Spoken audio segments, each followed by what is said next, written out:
right, welcome back to the party, everybody. I am your host, Lutch, aka the Indian Jesus, here to resurrect the second coming of common sense. Everybody hit that like and subscribe. You know I would do it for you. And let's party. Big shout out to the replay gang. Thank you so much for coming back to watch this, even though you missed the live party. Guys, that is the best part. So make sure you are here every Monday, Wednesday, Friday, 8 p.m. Eastern, and sometimes whenever I feel like it. So hit that subscribe, ring the bell, and you will never miss an Indian Jesus live party ever again. If you'd like to support the channel, head on over to theindianjesus.com for your very own official Indian Jesus merch. We do also have a free Discord server, guys. It is absolutely free to join. We are in there 24/7 hanging out, meaning like-minded people having interesting conversations. Come hang out. But if you join as a member on this channel, you can scroll right below the video and hit that join button.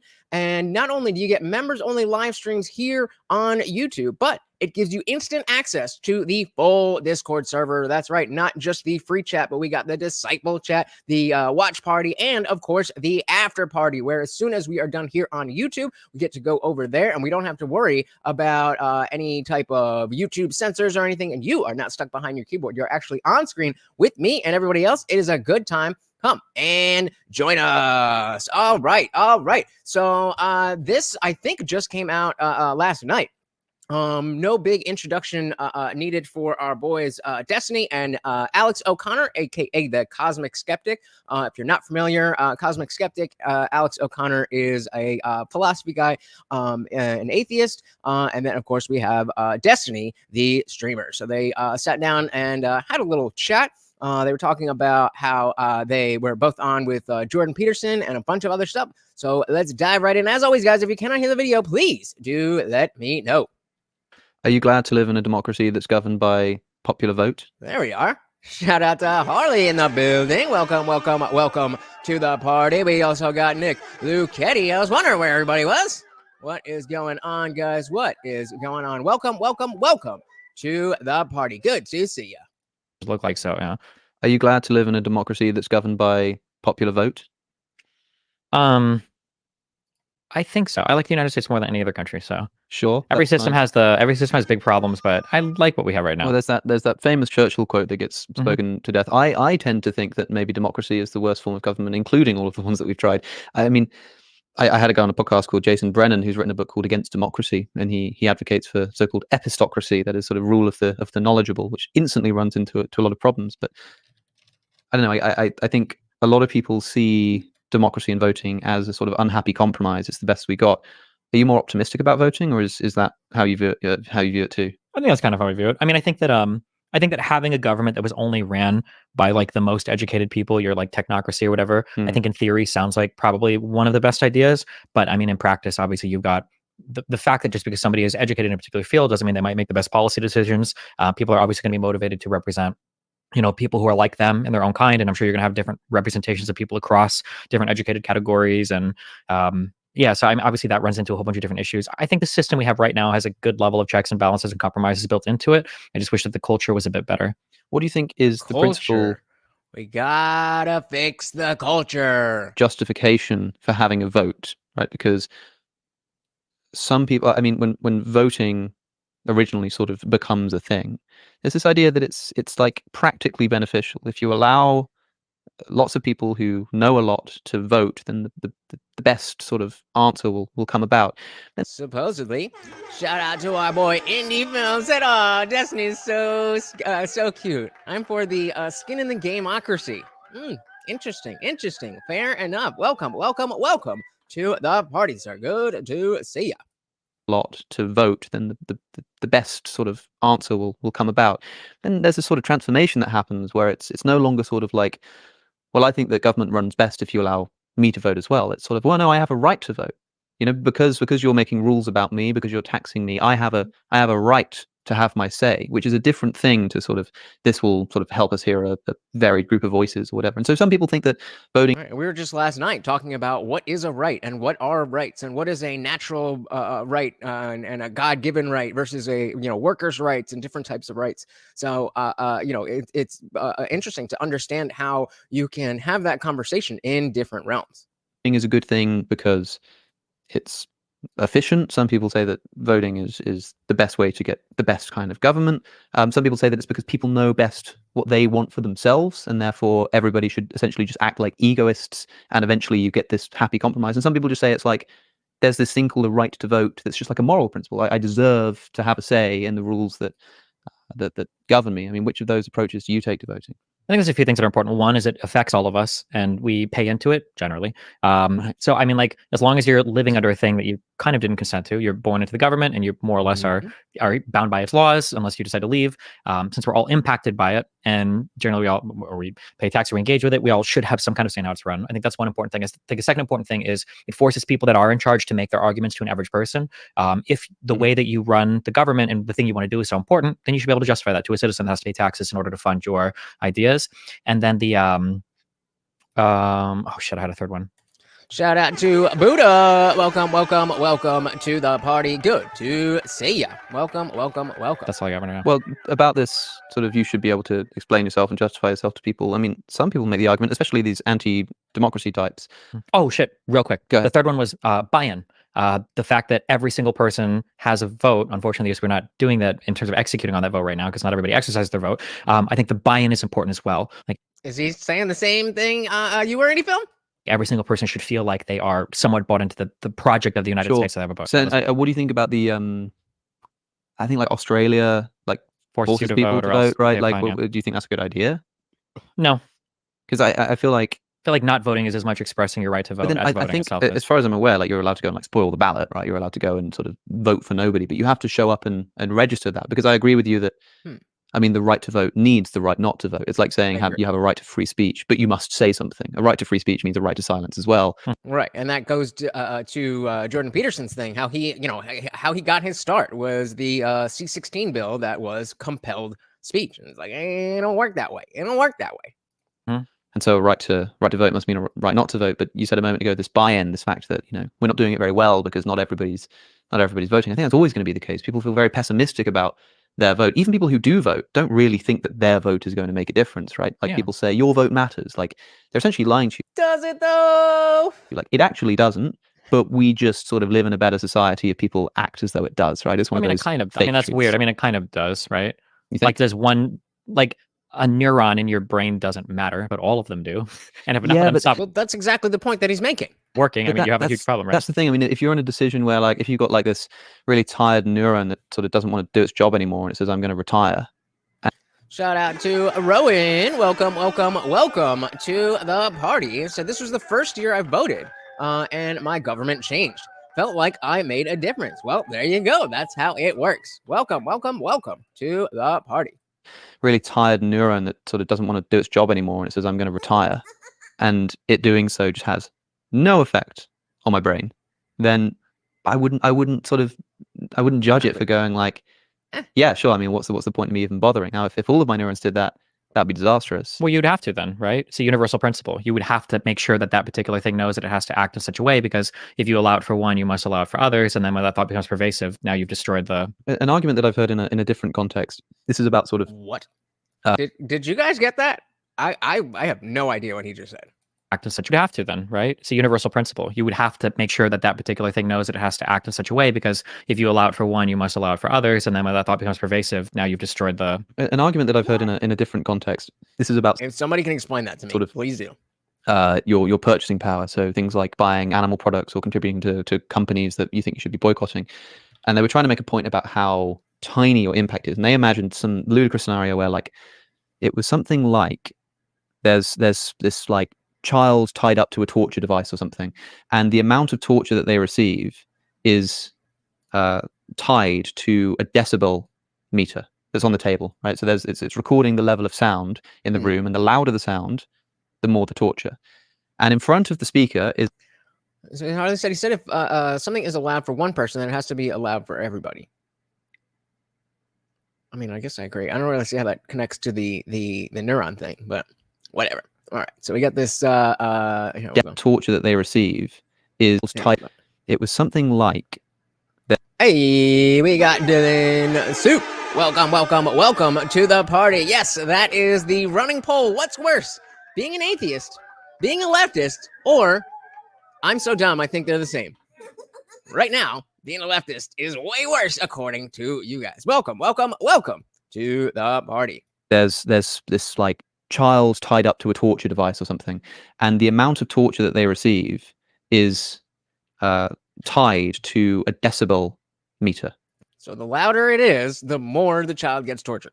That's on the table, right? So it's recording the level of sound in the room, and the louder the sound, the more the torture. And in front of the speaker is a television which is playing live footage of like a football game, and the sort of crowd is the one making the noise, which determines how much that child is going to suffer. Now you're a person in the crowd at the football game, and you know the scenario's going on. Your decision to like yell in a cheer along with like 100,000 other people who are doing the same thing doesn't make a difference.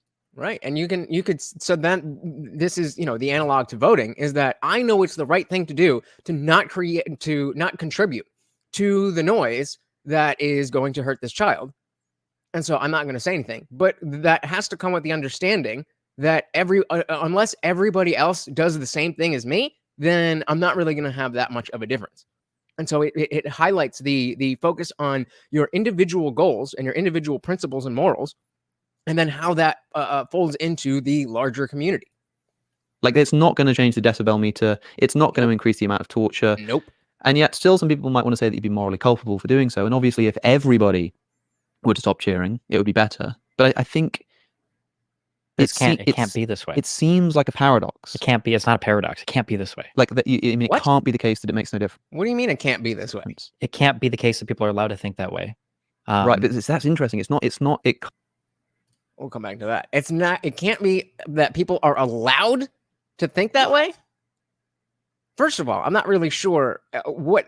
Okay, I'll let him go with it. Dylan said, "Well, I may not care for some of the more antagonistic, bigoted atheists. They have miles to go to reach the peak leftist." Great. Holly said, "If you allow a neuron to quit and die because it seems it has no purpose, then all of the neurons have to be allowed to die whenever they have no purpose. This can become problematic." Great. But that's kind of outside the scope of what we were talking about. Because obviously, if your brain's not working, then your brain's not working. But we're specifically talking about if one neuron only were to stop working, then you probably would notice. Just like in this situation, if you're in the crowd, then you being quiet or not is not necessarily going to change the decibel level. But the fact that you are being quiet might have an effect on other people seeing you be quiet and then say, oh, well, there's some people being loud and there's some people being quiet. Which one do I want to contribute to? And that creates a different environment. It can't be the case that people are allowed to think that way. Right, but that's interesting. It can't be the case. It can't be the case that people should be allowed to think that that's the case. It can't be, because if it is, then government fails. And then we have nothing. Yeah. We go back to, I read this book recently called, I think it was Culture and Conflict in the Middle East. Sure. And it talks a lot about these concepts of how tribes were organized throughout the Arab world and the Middle East, and how they managed to function without states. And it's very, very, very interesting to see how another total society can be organized. The fascinating part about the way that the tribal stuff was organized in the Middle East was you had a wholly decentralized way of approaching decision making, but the decision making was always consistent throughout how all of these tribes function. A lot of it rests on this concept called balanced opposition, that the way that you would fight with other people and the way that you would defend your tribe or your land or area had to do with like distance from nearest kin. So like if I'm fighting with you and you're, we both have like the same great grandparent, right? The two branches of us might, let's say you steal something of mine. Well, my branch might come and get vengeance on you, or take it back, or find a way for you to make reparations to me to make things right. But even if we're in that struggle, if somebody 5 grandfathers from us, another tribe, were to mess with us, we would instantly forget our differences and we would come together with other people as part of that lineage, and then we would all go and we would get into conflict with that. Sure. And this, the enemy of my enemy is my friend. Shout out to Brad C. Welcome to the party. So you tell 5 people and they tell 5 people, and so on. Then you have a great shampoo commercial. There you go. Welcome to the party. People as part of that lineage, and then we would all go and we would get into conflict with that. Sure. And this way of having it so that brothers would always fight with brothers, cousins would fight with cousins against other, like you would always follow this line. What it ensured was this like decentralized process of decision making that actually balanced the opposition on both sides, such that it allowed for some level of stability without any government, without any top-down leadership, because every single individual knew that they had to satisfy their function. Because for instance, if you did get into a fight and I was your cousin and we were fighting somebody with a patrilineage that was far enough away, if I don't stand up to protect you, you wouldn't stand up to protect me. And I knew that. So I had to. And everybody was looking at each other knowing that that's how it had to act. Now, so, I mean, I like this theory. I'm curious how he can be so into this theory and then how he plugs that into the rest of his leftist mind. Now, we've replaced that form of society with more evolved state structures, okay? But the state structure relies on things like the state structure is more evolved. Got it. Okay. Evolved state structures, okay? But the state structure relies on things like a constitution that we all believe in that's in substitution of familial lines. I don't have to be related to fight for your right, but we have to be willing to participate in that form of government. Because if we don't, and if we all stand around and look at each other, that's arguably one of the weaker forms of our system, that you have like free rider problems. You don't have free rider problems in tribal societies. If you don't stand up and protect and defend your family or your tribe or your kinship when you're supposed to, then you're left in the wilderness, you die, you get eaten because you have nobody to protect you. So when I say it can't be this way, it cannot be that people are unwilling to stand up and vote or have the participation in democracy that they need to in order to ensure that the system functions. Because if enough people stop because they think, oh, well, my one vote doesn't matter, then okay, well, if that's the case, then what happens is we have to switch to another society where your one decision does matter. And that's because if you don't step up and are willing to fight and die for your particular family, you're going to get killed by somebody else. I don't want to go back to that society. So we have to tell people that it is correct that if you walk into a fruit stand and you steal one orange, the guy's not going to starve to death. But if everybody looks around and they see you steal an orange, you don't get in trouble for it. Well, tomorrow the guy's not going to have any oranges because everybody's going to steal one. So that's no, this is the that seemed like a long walk for a short drink of water. If everybody's bad, then things will be bad. Like, I get that. I don't know. I feel like I mean, maybe I'm missing something. But obviously we understand that if everybody just doesn't do anything, then nobody's going to do anything. I don't see the grand point there, that we needed to go all through Middle Eastern history to be like, well, yeah, if everybody does it, then then things will be bad. That is not at all what Alex said. Trouble for it. Well, tomorrow the guy's not going to have any oranges because everybody's going to steal one. So that's no, this is the attraction of the sort of categorical imperative. To sort of just act in the way that you would like everybody else to act in similar circumstances, right? And I totally understand that, but it does seem, I mean, I use the term paradox for I think he's 34. I think he's my age. A few different reasons, but like, it does seem to me that while I understand that's the case, like, suppose you knew for a fact how many people were voting for a particular candidate, and you. All right, yeah, I agree. I understand that he's saying, yeah, if everybody decided that, oh well, if everybody votes, so my one vote doesn't really matter. If everybody said that and nobody voted, then we wouldn't have a government. I get that. I feel like that's a pretty simple concept, and he used a very convoluted way to explain it. Like, suppose you knew for a fact how many people were voting for a particular candidate, and you literally knew for a fact that if you get out of bed and go to the ballot box, you're going to be adding on another vote that doesn't make a difference. It doesn't seem sort of, morally inexcusable for me, even if I support. Right. This is what we're talking about. Not if everybody. Just because you decide not to vote doesn't mean that everybody's not going to vote. People are going to do what they're going to do. So we just spent that whole time to be like, yeah, if everybody doesn't do a thing, then it won't happen. Stupid. The system of democracy that I live in, to be like, well, then I'm going to stay at home because I know that this is the case. The problem is that that's paradoxical, because that's like always the situation you're in, basically. Right. And that's largely what happened in 2022. That a lot of people were like, oh, this the red wave. We don't have to worry about it. And people didn't go out, and it was more of a red trickle. And yet, if everybody acted like that, it would be a total disaster. Right? So I think that I don't think it's paradoxical. I think that what you're describing is a very real free rider problem, where somebody can essentially join a system and have fun and not really do anything positively in it. So in a vacuum where it's an individual actor, I think that you're right. This is almost like that's what we're talking about. Welcome to the conversation. Says it like in a singular event that if you do this particular thing, there's no harm, no foul.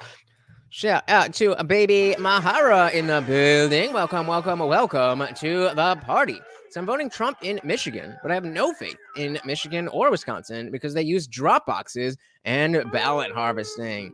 Well, that just means we need, Scott Pressler, get out there, and we need to do our own ballot harvesting. So what you doing, between the time that the mail-in ballots go out and election day?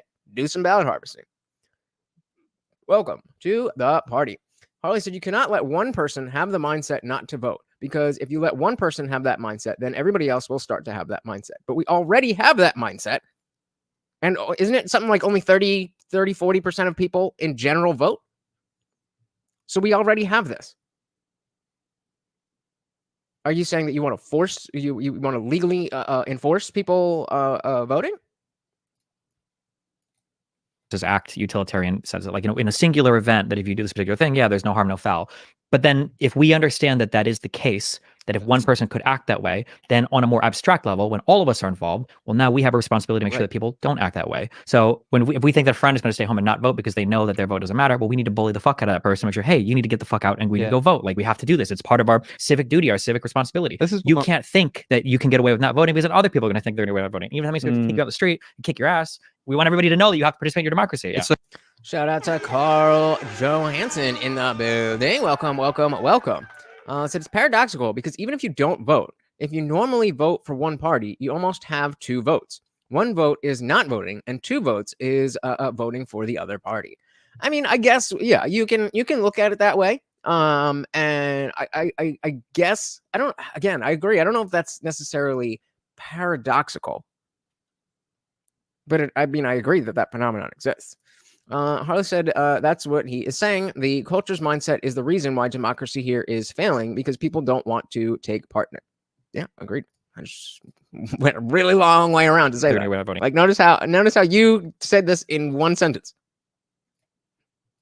Even if somebody's going to kick you out the street and kick your ass, we want everybody to know that you have to participate in your democracy. Yeah. It's so weird. It's almost like it doesn't make a difference if you don't vote, but if we like recognize that fact and act in accordance with it, then it suddenly starts mattering that you don't vote. It's weird. It's so weird to me. I mean, like, yeah, I still don't. I mean, I agree with you, Carl. I just don't know. I'm being nitpicky on the word paradox, in the sense that it cannot exist because it does exist. It exists right now. That most people feel like, well, I don't really have to vote because I don't have a say in things, and so therefore most people don't vote.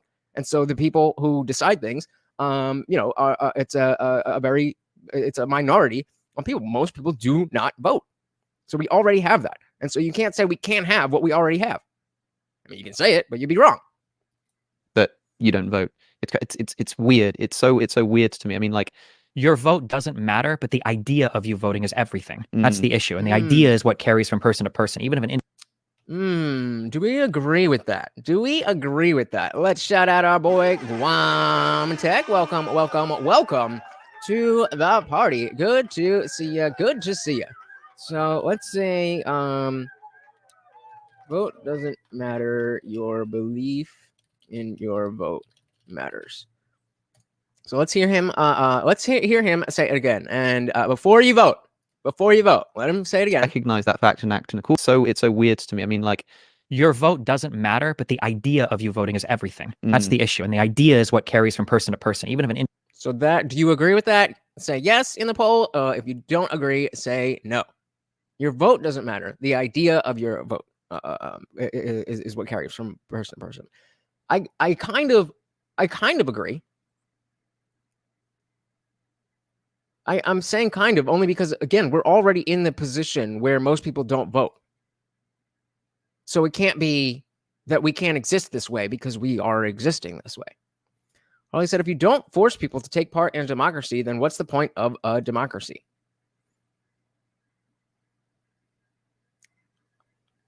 I don't know how. What? It's not a democracy if you're forcing people into it.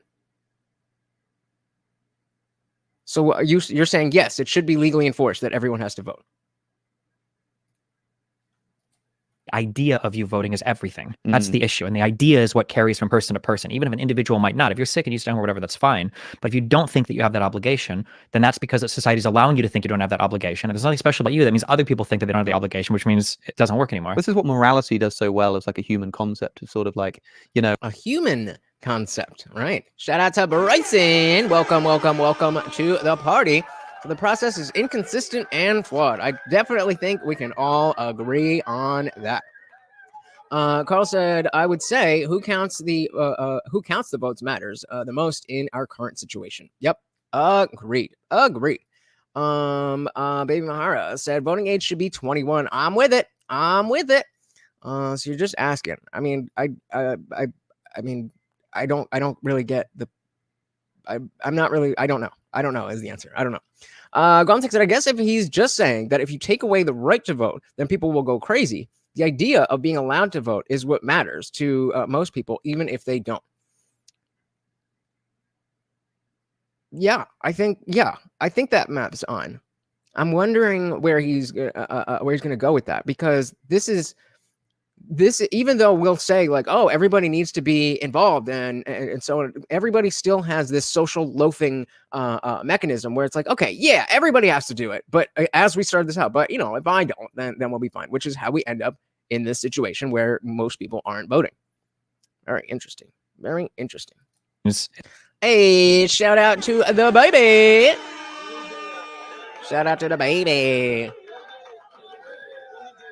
Happy birthday. All right. So Harley said, if nobody's going to take part, then why have a democracy? Why not have a dictatorship? Because then people can choose. You don't get to choose in a dictatorship. Maybe I'm not understanding your question, but if you want to be able to choose, then you would want the one that gives you a choice over the one that doesn't give you a choice. Might not. If you're sick and you stay home or whatever, that's fine. But if you don't think that you have that obligation, then that's because society is allowing you to think you don't have that obligation. And there's nothing special about you. That means other people think that they don't have the obligation, which means it doesn't work anymore. This is what morality does so well. It's like a human concept of sort of like, oh, well, why can't I do this one tiny little thing? Oh, because it's wrong. And that's it. It's just like, it's wrong. And as long as you embody that, as long as you internalize that, it's like, okay, society functions well, because even though if you fully rationalize it, you might be like, well, there's no reason, there's no societal harm in me doing this one particular act. But if everybody acted like that, it would be a disaster. So we just have this like rule that develops, like, just don't do it. Just don't. It does matter, even if you can't quite figure out why. But like, here's a question. Right. But then we also have situations where you ask somebody, okay, if nobody would ever find out, would you do X, Y, and Z? And, people have differing answers to that. And I think the standardization of what we consider moral, not by the government, but just among humanity, as I think that will solve things. But I think having dogmatic beliefs prevents that from being achieved. Do it. Just don't. It does matter, even if you can't quite figure out why. But like, here's a question. Suppose there's an election and there's like an objectively immoral candidate to vote for, like an actual just super authoritarian fascist, or like whatever kind of thing you don't like, whatever it may be, just evil. It's like, oh wait, Destiny, you might be into that shit. And there's an election for that candidate and another good candidate. And again, that the evil candidate is going to win. Infallibly that they're going to get thousands more votes than the good candidate. He's like, that is what's going to happen. That's exactly what's going to happen. Trump's an evil fascist and he's going to win. You go to the ballot box anyway, because you're in the mood for it, and you vote for the evil candidate, knowing that if you didn't vote, he'd still win, whatever. Have you done something wrong? Interesting. So if you know that one of them is evil, not just they don't align, but they're evil, and then there's one who is good, and you know that the one who is evil is going to win, if you vote for the evil one, have you done anything wrong? I would say yes. Just because you are, just because the amount of utility that comes behind the action is low doesn't mean that it's amoral, that it doesn't have a moral thing, or that it's good. So I would say yes. I would say that you're doing something wrong by voting for, assuming that we're saying that person is bad enough. Like, if you're just saying Trump and Biden, well, Trump's so evil, so you're doing something bad. Then no. But if we're like literally somebody's, we know that they're torturing Americans, or whatever, something like that. I think you're doing something wrong. Knowing that if you didn't vote, he'd still win, whatever. Have you done something wrong? I mean, again, not the worst thing ever, but I do think it's wrong. whether or not you've done something wrong, truly, you're just asking me a question about my normative ethics at that point. I don't know. Right. Yeah. I mean, you're at sneak it in there. Yeah, like I mean, like if I think that you should live a virtuous life, where you embody certain principles and you always act in accordance with those, even if you might not achieve some particular end, or even if you don't have some ontological imperative to do that. I don't. Right, but he's asking what you would do. And you're correct on that's the type of question he's asking. Are you going to answer it?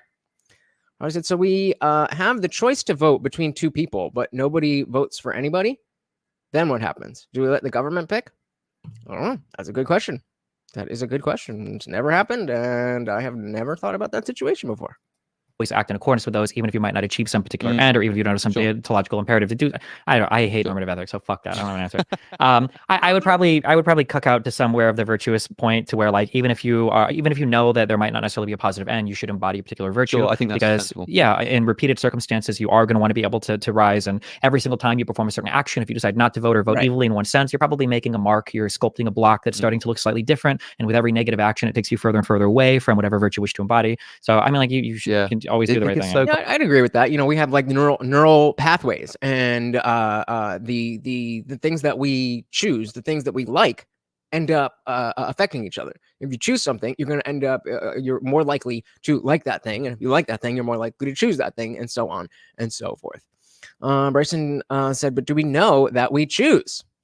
Nope. Well, yes, we do know that we choose because something happens. We know that we've chosen something because of the effect. If you have vanilla ice cream or chocolate ice cream, you're going to know that even if you don't know how the choice is made, you're going to know that you chose vanilla or chocolate or neither by the taste in your mouth, right?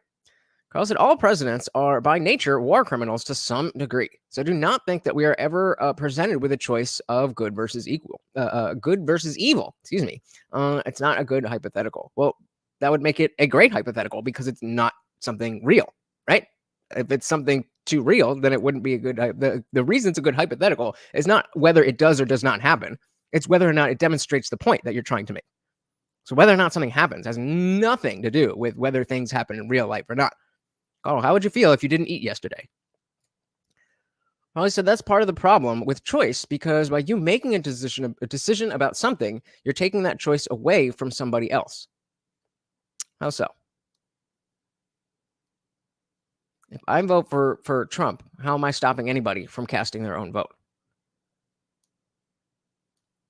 Unless we're talking about something that's in a limited supply, and if I choose this, then somebody else can't have that, then yes, but that's not what we're talking about. So if I choose who I'm voting for, how does that prevent somebody, or how does that take somebody else's choice away? Just because you choose to vote for somebody doesn't mean you're guaranteed to get that person in office. We already know that, obviously. So if my candidate wins by my one vote, I'm not taking anything away from anybody. Everybody had their choice, and more people wanted one thing, and everybody got to choose. So how is that taking? By voting for Trump, to win, you remove the choice from Biden winning. No, I don't. He has every opportunity to present himself as he wants to convince me to vote for him. I'm just one person. I have not done anything to Biden. Biden's done a shit ton to me, but I absolutely reject that. Shout out to Stephen Colbert Cheese. Welcome to the party. Good to see you. All right, let's see. I was thinking maybe the logical underpinning of a hypothetical should reflect in reality. Yeah. And that has nothing to do with whether or not things happen in real life or not. Maybe not. But if I'm voting for Trump, how do I remove the choice from Biden? I'm not even sure. So whose choice is being removed? You said the choice from Biden. What does that mean? So I vote for Trump. Whose choice is removed? And what choice are they not allowed to make because I voted for Trump? If you're saying that you're taking the choice away from somebody else, first you have to tell me what that choice is and who I'm taking it away from. So maybe I'm really, really stupid to just do numbers. 1, who am I taking the choice away from? And 2, what is the choice that is being taken? So the issue is whether to give a choice to average people who are misinformed to the max and don't follow much politics to begin with. I mean, again, I'm totally fine with a some type of test, like what have they been calling it? Like I don't know, like a litmus test, a citizenship test, whatever a civics test, to just test, do you know what you're talking about? And it doesn't have to be like difficult, but like name the three branches of government. What is the succession? You know, what are the three the next it's the president and the vice president, and then who, and then maybe somebody after, stuff like that. Just that you know what's going on. And because you may not have heard of a particular story here, you may not be interested in foreign politics, or you may not be interested in the culture war, or this, that, or the other. I'm down with that. We want the public to be involved with society, so they should be able to vote for something. Perhaps an elected body, which turns into in turn elects top leadership. Brilliant, Stephen. However, did you come up with this? Brendan said, I need to be convinced that the voting process accurately represents our votes. The Electoral College alone isn't representative of our votes. I mean, I agree that it's not representative of our votes, but unfortunately, it is representative of us as individuals, or not as individuals, but as what they're supposed to represent. They do they do represent. So it's far from as we said, it's far from perfect, but definitely, that's the whenever somebody's like, well, they didn't even win the popular vote. It's like, okay, yeah, that doesn't matter, because again, most people don't vote. Takes you further and further away from whatever virtue you wish to embody. So I mean, like you can always do the right thing. It's so complicated, and you're right. I don't want to. I mean, we did a sort of ethical chat the last time we spoke. I actually want to talk about other things, but it becomes really interesting. I will say something that you had said right before this, though. What was it? Right before you mentioned the voting. If you knew that a particular candidate was going to lose, what did you say right before that? One thing that's very difficult is our society has gotten very complicated. And I say this because the more abstract things become, the less your intuitions work. For ethical principles, that's fair enough. Yeah, I would say less than 1% of society would be comfortable like watching a child like crying in the corner as he's forced to sew, a particular piece of clothing for you. But if you put enough distance between me and that person, or enough like layers of abstraction, exactly. Well, then all of a sudden, I don't know the kid over there that's making my shirt or whatever. The more abstracted, gotta look fresh, Nike. Everything becomes, whether it's through time, meaning like it's a penalty way down the road, or whether it's through space, it's only way away from us. The intuitions begin to fail us, because oftentimes those particular bads are very abstract, but the goods are very concrete. Right in front of you. I have nice clothes right now. I feel that. There may be some bad like further down the road, but I can't intuitively sense it out. So cognitively, we have to commit to way more like abstract intellectual philosophy, ethics, whatever thought to get there. And the same is true of epistemic practice too, or whatever. That like if we want to argue about whether or not I can fly, that's a belief that can be very quickly weeded out of society. We can jump out the window right now, and afterwards, at least 2 people in this room will know whether or not humans can fly, and then we never have that belief again. Right. But if we want to argue about the realities of like COVID or a vaccine or public health or anything like that, well, you can afford to be wrong for much longer, because the penalties for making an incorrect decision there are so much further removed from the actual decision. Wait, you're the guy who said nobody actually thought that it stopped transmission, right? Just making sure. And by the way, I usually agree with both Alex and Stephen, even though Stephen goes off on his debate strategies and tangents. Agreed. I said shit. Me too. I have a lot of respect for both of these gentlemen. Penalties for making an incorrect decision there are so much further removed from the actual decision that your intuitions don't actually carry you to what's good there. So when I talk about like the voting thing, this is why I said it's so important to focus on it. We have to like cognitively approach this on an intellectual level to force people to do it, because the harms and everything are so abstract. Who cares if one person just doesn't vote? The second thing you said about democracy, the second point, like sort of in its favor, was that look, if this is creepy as hell. I just got an email from I guess the Nextdoor app, and it has my address from my childhood home, where I haven't lived in 15 years and my parents haven't lived in like 12. Wild. The internet is forever.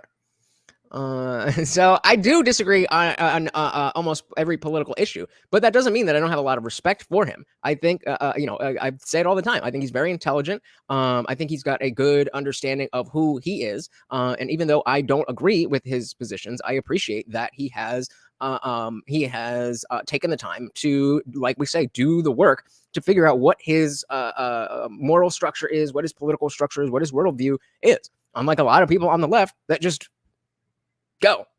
And then, a lot of people on the right would do that otherwise, but they are inoculated by religion. But, as you very well know, I think that only takes you so far. Okay, so Harley says, originally, Harley says that's part of the problem with choice, because by you making a decision about something, you're taking that choice away from somebody else. And then I asked, if I choose Trump, how am I taking away a choice from somebody else, and who am I taking that choice from? I said, if you chose Trump and he wins, then you remove the choice from people who chose Biden. If you chose Trump and Trump loses, then the people who chose Biden remove your choice. No, because you don't get to choose who the president is. You just get to cast your vote on who you want to be the president. So that's why I said, just because you want Trump to win doesn't mean that you get Trump winning. That's not how that works. You have the choice to say, I would like this person to win. That's it. There's no guarantee that because you want this thing, you get this thing. I'm not removing anything from anyone. They all get their vote, whether they choose to cast it or not. I didn't set up this system. So yeah, I'm gonna have to strongly disagree. No, actually, I listen to him a lot. I listen to, take a look at my Watch Later playlist right now. Oh, why didn't I just do it right here? Take a look at my Watch Later playlist. So what I do is I'll go through, I'll go through my subscriptions, and I'll go back until, the last video that I watch or care about watching. And then I'll go in reverse order so that everything is in order on my Watch Later playlist, and go through and then watch whatever. But because a lot of the stuff that I like to watch, and, I watch a lot of stuff specifically for stream and stuff like that, if it's over an hour, I put it to the top of the list. So you can see, so this was the first video I watched today. And then all of these up here are, well, I don't know why I'm doing this like this. This is the first video I watched today. This one's 20, and then they all go down and so on and so forth. But you can see all up here. We've got, I was just watching Destiny earlier today. We've got this one from Destiny. We got this one from Destiny. We've got this one from Destiny. We've got this one from Destiny. We've got this one from Destiny. We've got this one from Destiny. We've got this one from Destiny. And oh, look, one more from Destiny. So I spent a lot of time watching Destiny's content.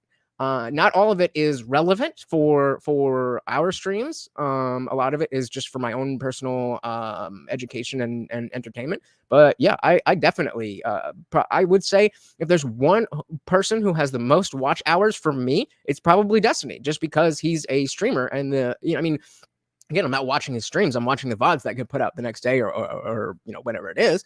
But definitely listening to him a lot. Carl said, the only reason I criticize Destiny's Hypothetical is because he's known for spinning out completely ridiculous hypotheticals that are basically straw man arguments and try to win debates with them. Fair, but I disagree that was an example of that. I mean, I agree with you that he does do that, but I just don't think that was an example of it. Can't say someone makes no sense without being slightly offensive. I mean, okay. Okay. I'm legitimately not understanding, so I hope you're not getting mad. I don't know. It's still on the list. The second point, sort of in its favor, was that, look, if somebody is making a rule that affects you, they should have to be answerable to that. They should have to explain it to you, and you should have to sort of assent or consent to what they're doing. Criticism people raise to this, to talk about your other point, is they say this is kind of a little bit like somebody flying a plane and trying to figure out what the pilot should be doing, and the pilot needs to decide whether to press the bloody A120 button or the AW30 button that's on the console somewhere, right? And they say, all right, well, let's go and ask the passengers, what do they think? And even if you could DEI. Sit them down, and ideally you'd say, well, ideally they'd be educated in how a plane works, and we'd educate our sort of passengers in how a plane works, and so they'd be able to make informed decisions. Two things are the case. Firstly, not everybody's going to pay attention, not everybody's going to be good at that, but secondly, the plane is already in the air and flying, and good point. If you've got a bunch of people who obviously don't know the difference, but somehow start still having sort of debates about it and start debating about, they think that the person who wants to press one button is evil and immoral, and they actually want to crash the plane, and they hate the plane, and they wish it turned around, and this kind of stuff. You'd be like, this is ridiculous. You don't ask passengers to fly the plane. You ask the pilots to do it because they know what they're talking about.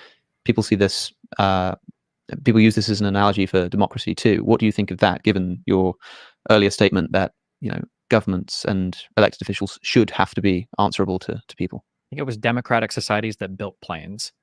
So See, it's Destiny respects Peter Boghossian for good reason. They're both trying very hard these days to be good faith. I mean, I would put that more on Peter Boghossian than Destiny, but I agree. I think that there's a lot of people throughout the debate bro thing a lot, but you realize that number one, people like the debate bro stuff.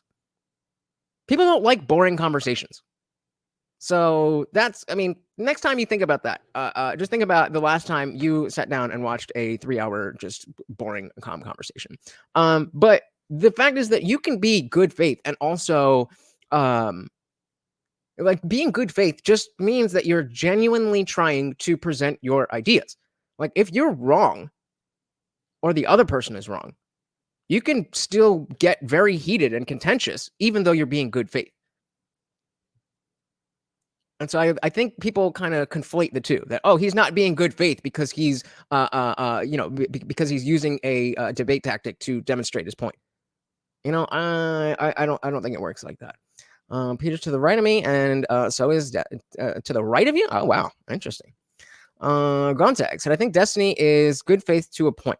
Certainly not on the Vax and Coop argument, along with a few other opinions. But again, I think this is where we have to look at people and see that they're allowed to have blind spots. Like, he can just be really, really dumb on the Vax stuff. I'm willing to say that there is,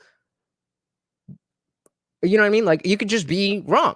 And I think that he has just had his trust in the system, and he has this layer of TDS, maybe not as bad as some other people, but he has this layer of TDS that forces him into this position.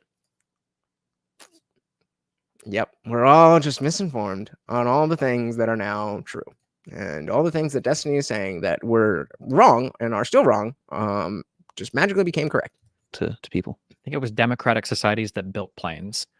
So we can look. I'm pretty sure it was engineers that built planes. What does that mean? Look at it at the metaphorical sense, which we will. But if we look at it at the very real practical sense, democracies today have built planes, and they already decide who fly planes. So it's funny that somebody might pose that as a hypothetical, like, well, how do we decide what's next? We actually already have. That's already been solved for. So it's funny that on a hypothetical to test the limits of democracy, it plays out in real life, and we actually already have. We have an incredibly safe culture of air travel in the United States. Metaphorically, I mean, like, fair. I would agree that this would be bad to leave up to direct democracy, but I feel like the challenges to this are that challenge is a little bit juvenile, and that, like, okay, sure, from like a very basic sense, if George Bush tomorrow needed to decide whether or not to nuke Iraq, I don't know if I would want the average American to vote yes or no, on their phones to figure out if we're actually going to. George Bush nuking Iraq? What year is it, bro? I don't know if I would want the average American to vote yes or no, on their phones to figure out if we're actually going to fire the nukes or not. I think that part of what a democracy does is you don't need to have people that know how to do every single thing. You just need to have people that are informed enough to vote on people that will do those things. So we have a representative democracy, right? Fair enough. Shout out to the Funk Master General. Welcome to the party. Dropping the $5 super chat. No question, no comment, just pure love of the game. Is he going to take it? He is taking it, even though he is shaken. Guys, I have to, I'm going to Freedom Fest this week, and I got to leave Morty with my neighbor, and then he's going with a friend, and I don't know what he's going to do. Like, especially once it gets dark, he is not going to be having a good time, but he definitely enjoyed that. Thank you. The Funk Master General, the new sponsor of the stream. Thank you. You just need to have people that are informed enough to vote on people that will do those things. So we have a representative democracy, right? So the goal wouldn't be that every single person in the plane is voting on what button to press. The goal might be voting on who gets to determine who flies the plane and presses all the buttons. Like, okay, well, we're going to sit around and listen, and these 2 or 3 people want to get up and they want to make the arguments why they think they're the best to make that decision. And then you would sit there and you say, okay, well, I trust this guy or I trust that guy. And then at the end of the day, you have to go with what your citizens vote for. Sometimes the plane might have turbulence. Sometimes the plane will fly smoothly. It might be the case that the plane crashes, but for the societies that haven't done it democratically, they haven't even built planes yet. They haven't gotten off the ground. And then they're sitting, and some people are like, well, look, like these guys don't have these same problems. They don't have the same opportunities to stretch the limits of the metaphor. Yeah. No, I like that. They don't have the same problems, but they also don't have the same opportunities. That's quite a great rejoinder, I think, that could probably be used in a number of different circumstances. I mean, I've heard responses to this thought that are like, okay, yeah, the people shouldn't like fly the plane. They shouldn't sit in the cockpit, but it should be the passengers who are deciding where the plane's going, right? It probably shouldn't be the pilots who are sort of hired to serve the passengers. The passengers should get final say in the direction of the plane. Yeah, and most importantly, a lot of philosophy problems, a lot of hypotheticals are actually only challenging because of the way that they're phrased. And if you think for like a slight moment, or if you wheel it back a little bit before the hypothetical, the solution can actually come before the problem. So the thing about the plane too is that like part of the reason why the plane works and because the people are there is because the people are all somewhat consenting already that when we take off, this is how the decision-making process is going to go. So if you've agreed to it before the plane is off, well, then once you're in the air, whatever process you've agreed to is kind of as you continue to go along is what you are consenting to. Well, I mean, sure, but that's why we use an analogy, and it's meant to be not exactly the same, but just to highlight a specific point. Because if we're just talking about the actual thing and people don't understand, then how are they going to understand? Shout out to Alyssa Brumfield. Welcome to the party. So in a corrupt WF globalist rigged Western election, your vote only matters as it makes a little more difficult to rig. Hard to disagree with that. Welcome to the party, Alyssa. Carl says, so we need experts. Destiny is just Edward Bernays repack. I meant to give the laugh. Does neighbor have lots of peanut butter? No, but I'm gonna I got plenty of stuff to send over with them. We got the goods. But let's dive back in here. Whatever process you've agreed to is kind of as you continue to go along is what you are consenting to. People say things like, well, how could it possibly be okay that you're doing a thing democratically that 49% of the population might be opposed to? And that's because the 49% are consenting to be ruled by the 51% because they know. See, we're not going to derail to have a whole vaccine conversation right now. I'm sorry. That on the next vote, they might be part of the 51%. Like a democracy isn't just that we're voting for things that we want, and then when we get what we want, we follow through on them. Democracy means that sometimes we're not going to get what we want. The Discord, sometimes in excruciating ways, sometimes in horrible ways, or things we really want, but we make those compromises because the only way society works is if we can move along without needing 100% conformity in society for things to move forward. But the problem famously with political consent is that, for example, being in a democracy, you could say, look, you're in the system. You are consenting to being ruled by the majority by virtue of being in a democracy, but how would I not consent to that? I mean, I guess I could like move, but maybe I'm too young or don't have enough money or something like that. And it's like, maybe I don't like democracy, but if I have a chance to vote for how I think the country should be organized, I'm going to do that because that's like my only recourse. But I'd actually rather not be. I don't think it's moral that this is the system that we live in. I mean, is there a meaningful way in which you can rescind that consent? Shout out to Guam Tech sending out the Venmos. Let's get Morty our treat first, and then we'll read this beautiful message. Eat it up. There you go. Guantex says, thank you to my beautiful wifey for setting up our daughter's first birthday party this weekend. You are my Wonder Woman. There you go. Thank you so much. And shout out to Wonder Woman. Let's give her a dilly for the ladies. Very, very, very happy for you both. Thank you. And I think that makes you the new sponsor, right? Let me just check that. Indeed. Thank you so very, very much. That this is the system that we live in. I mean, is there a meaningful way in which you can rescind that consent? No, but that type of, I think, again, that's like a juvenile understanding of like positive and negative freedoms. Like, oh, so pregnancy should be the same way, right? Because once you sign on and you know how it's going to work, then you can't unsign on in the middle. We live in. I mean, is there a meaningful way in which you can rescind that consent? No, but that type of I think again that's like a juvenile understanding of like positive and negative freedoms. Like if you want, let's say that we created the perfect libertarian escape. Okay, you're born, you turn 18, you're like, you know what? I didn't consent to being in this society at all. I actually would like to enjoy ultimate freedom, and I don't consent to any of this. Okay, and then you push a button, you could be teleported into the middle of an island, and you're all alone, and now you starve to death. And you're like, okay, well, this is bullshit. I don't want to be alone and starve to death. Obviously, this is what I meant. Okay, well, then we'll drop you off on an island with a tribe of people who might capture you and eat you.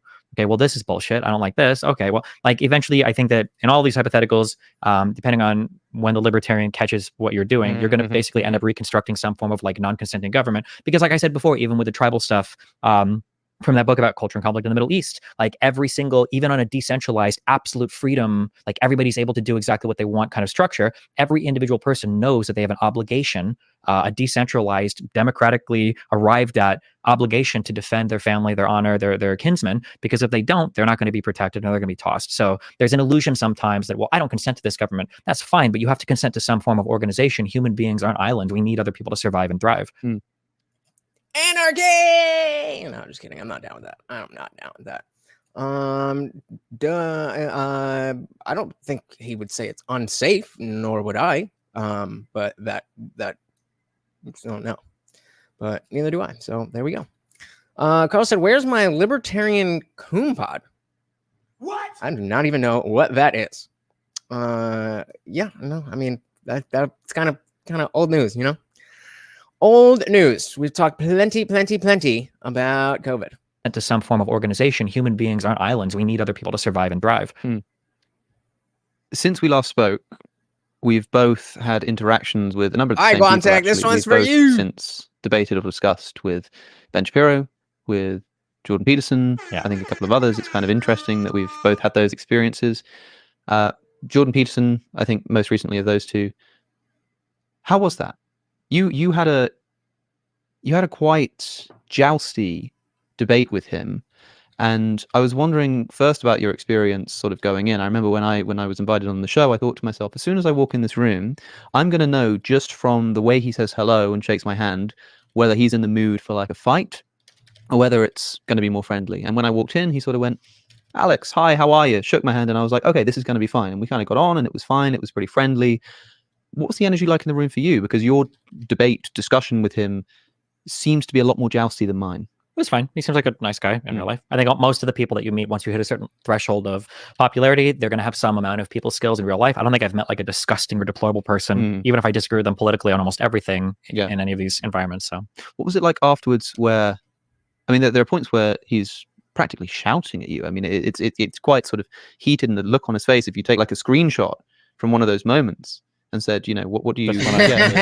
And you're sort of like, this much. No, more like this much. No, this much. Or was it the other way around? I don't know. But great moment. Again, covered that. So go check it out. It's quite sort of heated, and the look on his face, if you take like a screenshot from one of those moments and said, you know, what do you? And you're sort of like, if you show this to somebody and sort of go like, you know, what do you think's happening here? They'd probably be like, gosh, this man must be full of hate right now. I don't know who he's talking to, but he must hate him. And then the cameras sort of stop. And is it just sort of instantly that shakes off like, oh, right, that was fun. Yeah, well, thanks. See you again. Cheerio. Or it should be. You should be allowed to get very heated with somebody, because there should be an understanding that you're coming in with good faith, and that even though I might get passionate, I'm not going to take this out of the realm of a legitimate demonstration of this is what I think, this is what you think. Let's put them together and legitimately see whose idea is better, and rather go into too far into, because I think there's a thin line between using what we call debate tactics to try to get your point across versus using debate tactics to try to obfuscate your point so that you can win points. Or win, you know, like obfuscate your message so that you can win points. I think that is a thin line, and it gets confused, but it is absolutely reasonable to get passionate and to try to use different ways to express whatever it is that you're presenting. It's when you realize that you're wrong and you still try to win anyway.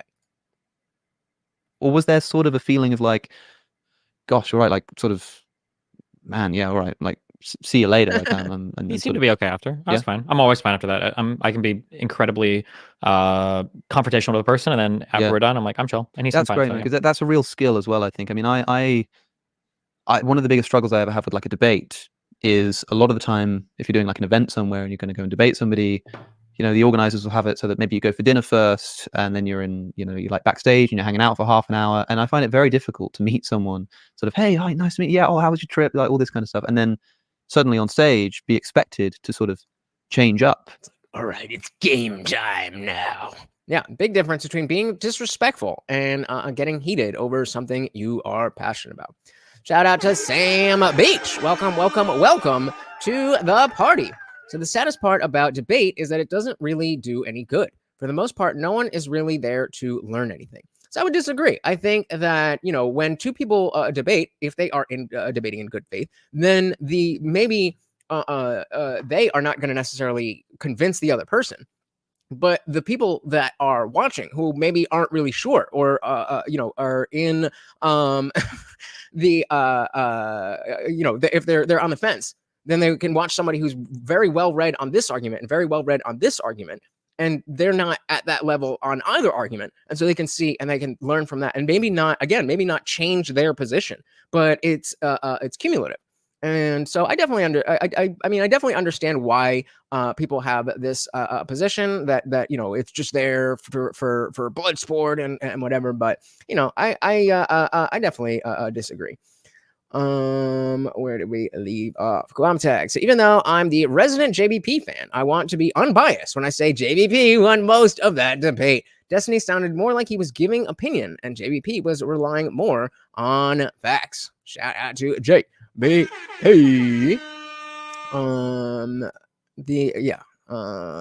Let's see. All right, diving back in.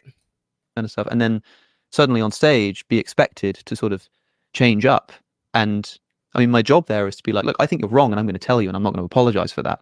But it sort of feels like I'm changing my energy in a way that almost feels like at least one of those becomes a deceit, even though it's not. It just, it sort of feels that way to me. So I think it's a real skill to be able to just sort of switch that on and off naturally. I guess I sort of struggle with that, which might be part of the reason why some of these conversations I have are less jousty, because of the sort of energy that I bring to the room. I don't know. There's one particular moment. And I mean, I definitely would like to be able to exist in a less jousty environment. I mean, that's definitely something I'm working on. But at the same time, I don't necessarily think that, as he just said, even though it may feel wrong, I don't think there's anything wrong with being passionate as long as you remain good faith. So, damn, I guess this poll, your vote doesn't matter. The belief in your vote is what matters. 50-50, 50-50 down the middle. Interesting.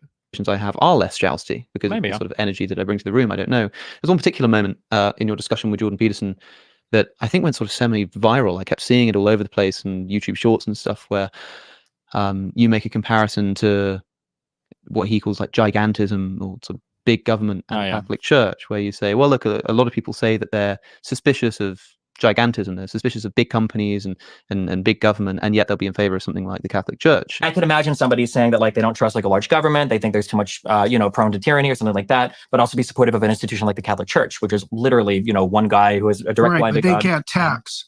Well, I mean, and they don't have a military. They can't conscript you. True. Right? Yeah. And they can't throw you in jail. That is true. Yeah. I mean, well, those are major and significant. I mean, I get the overlap. Don't get me wrong. Sure. And Peterson says, yeah, but they can't tax you. You know, they don't. So, but I think that part, and I appreciate Alex for including the end of that clip where, Peterson is saying, I get the overlap. I understand the point that you're trying to make.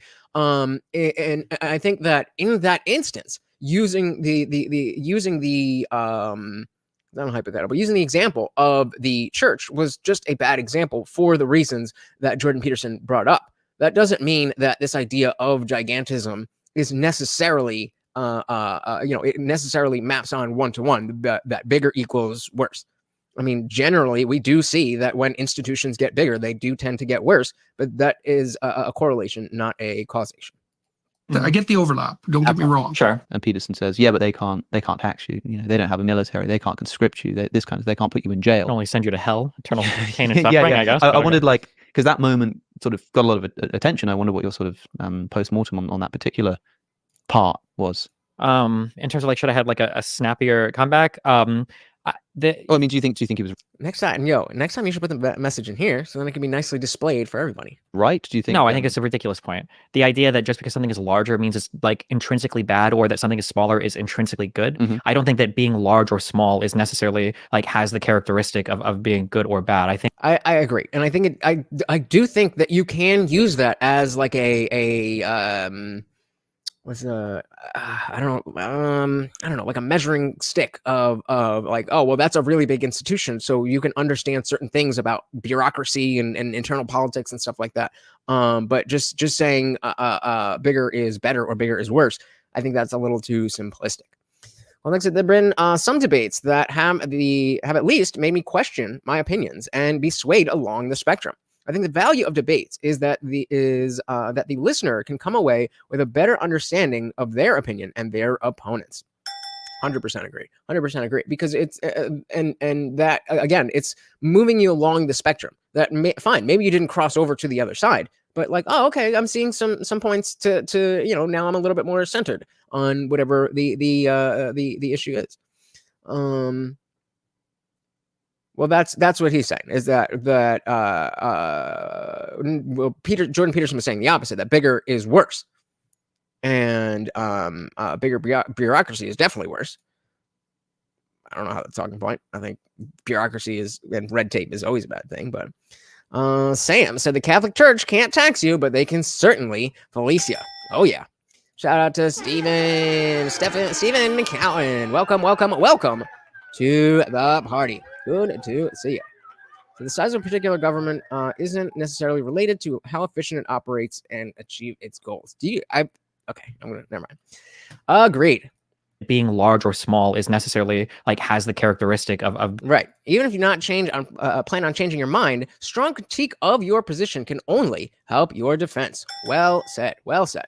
Good. Mhm. I don't think that being large or small is necessarily like has the characteristic of being good or bad. I think that you would have to do a more honest analysis of a particular thing to arrive at an actual good understanding of what's going on. You know, some of the most tyrannical, dictatorial, fascist people can be abusive parents, and the only control that they have might be over a singular child. Right. And so that's why I don't think it's a causational thing, but you can definitely use it as shorthand that, okay, if this entity is super, super, super big, the chances of it being completely moral and above board and all that stuff, probably not going to happen. People are people, and people are tempted, and it all goes down. Stephen said, unchecked governments, just like corporations, tend to grow in both inefficiency and abusiveness. Agreed there. Guys, if you do me a huge favor really quick and just tap that like button, it would help me out so much. Thank you very, very much. Oh my goodness. Shout out to the Funk Master General, doling out 5 gifted memberships. Oh my goodness. Thank you so much. Let's get Morty his treat here. A nice juicy one. Thank you. If you were just gifted a membership, make sure you join the Discord. It is absolutely free, and now because you are a member, you get access to the not free spots, and that includes the after party. We'll have a short after party tonight, but I gotta pack and stuff, so it's not gonna be too long. But usually after every Monday, Wednesday, Friday stream, we go in there for an after party. I can see Harley hanging out there all by her lonesome. Go give her some company. But thank you so very, very much, sir. People can be abusive parents, and the only control that they have might be over a singular child. So obviously gigantism isn't at play here. And I think that we have some pretty large entities that do a really good job. The churches and different denominations can do a lot of good throughout a lot of society. I mean, you bring up the point that like, well, they don't have armies or they can't tax you. I mean, Walmart and Amazon can't tax me, but some people might say that they engage in immoral practices, like whether or not you have the ability to deploy some sort of force, whether or not you have the ability to collect taxes. I don't think necessarily make you good or bad. I don't think a large country that collects taxes is worse than a small country that collects taxes because of gigantism. It's just not like that. Just felt like a buzzword that I'd never even heard before. Like that gigantism is like necessarily has the properties of badness in it. It just seems like a really silly, but most of those arguments felt like I'm trying to figure out like how to navigate. Like if I was truly like in the old blood sports days, and I'm not trying to be nice to everybody so I get invited back on the shows, I would just say like, let's figure out some examples and show me, can you demonstrate on a particular thing, why is this bad just because of the size of the particular thing? So I think he just said a little bit of the quiet part out loud there. Maybe he did it on purpose, but the idea that that rubs me the wrong way. That like, oh well, what I wanted to do was this, but I want to come back on his show, so I did this. I get it, but maybe you know, that's not what we should be saying on air. Shout out to David. Welcome to the party. So Destiny, the opposite of gigantism here. I mean, Destiny, is it? What? Either way, welcome to the party. We also got Michael Magnator in the building. Welcome. Said big is bad when it's centralized, unchecked, and its competition is squashed by another centralized, unchecked entity. Yeah. And so I did, hey, you know, I just call it like I see it. Sometimes I like what he says. Sometimes I don't like what he said. You know, you want me to just be like, oh, Destiny good, or oh, Destiny bad? You ain't gonna find that here, homie. Yeah, completely agreed. All right, let's dive back in.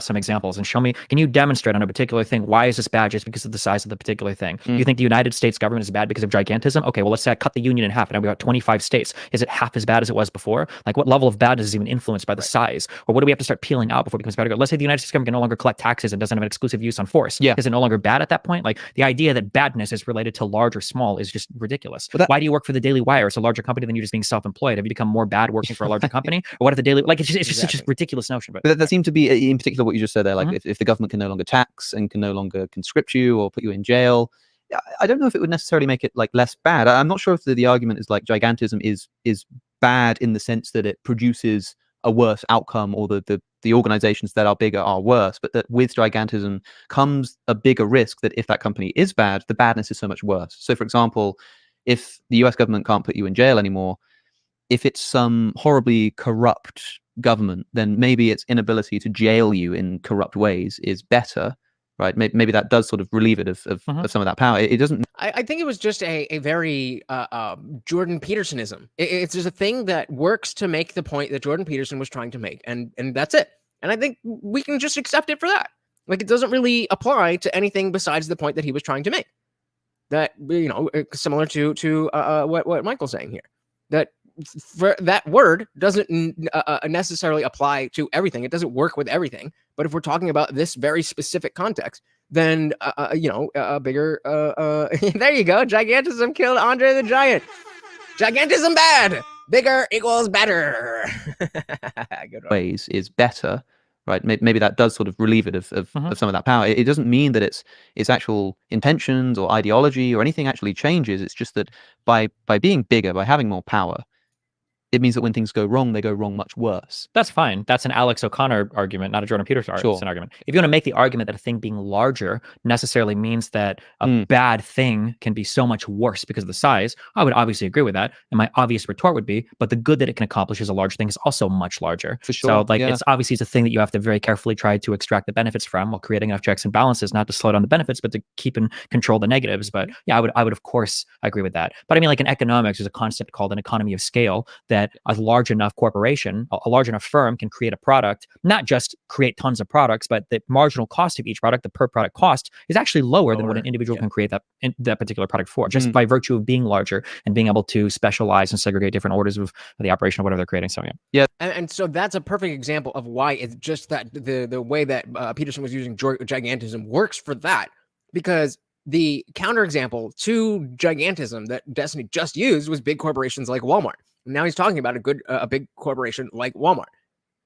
And so again, it works in a very hyper-specific context, which I don't think is a good thing. I think, like, if you're making and this is a lot of my criticism of Jordan Peterson, especially lately, that he makes interesting points, but like, it's just like, oh, okay, that's interesting. And like, can I apply that to my life? Can I make things better with that? Can I, you know, all that kind of stuff? I don't feel like I get that the way, you know, I used to, when, you know, like 12 rules for life, clean your room. Okay, got it. Context. And I really don't like how Destiny is characterizing the argument. Again, it's just his opinion that it's a bad measurement. He just had an out that because he can say it's a stupid argument. But I mean, do you disagree that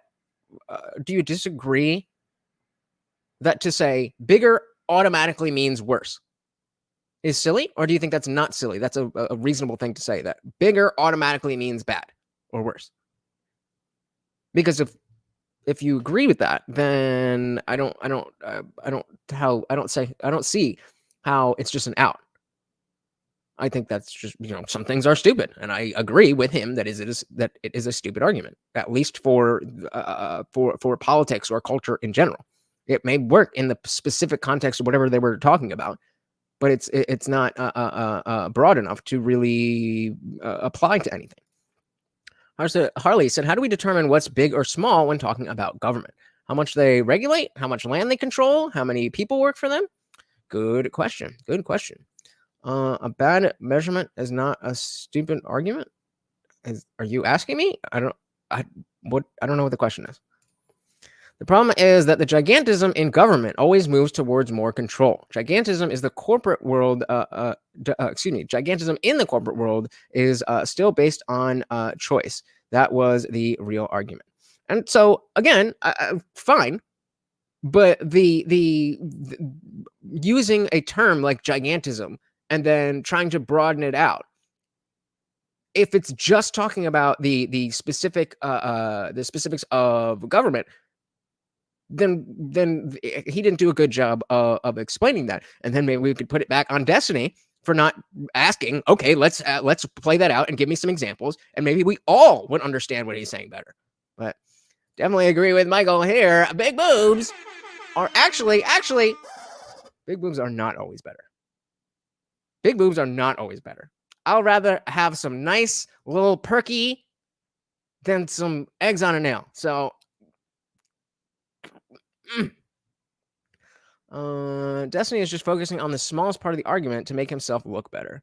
I mean, to be fair, Alex brought it up, so Alex is the one bringing it up. I mean, I gotta disagree with you. Man.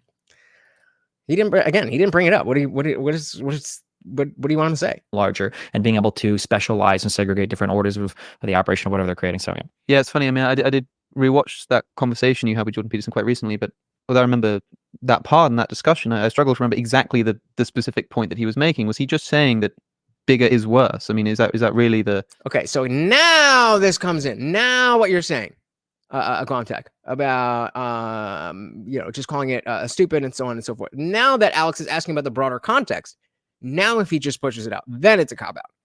The idea, but behind that would be point. ridiculous if that's what he was saying. But it seems so... Which implies, no, of course that's not what he was saying.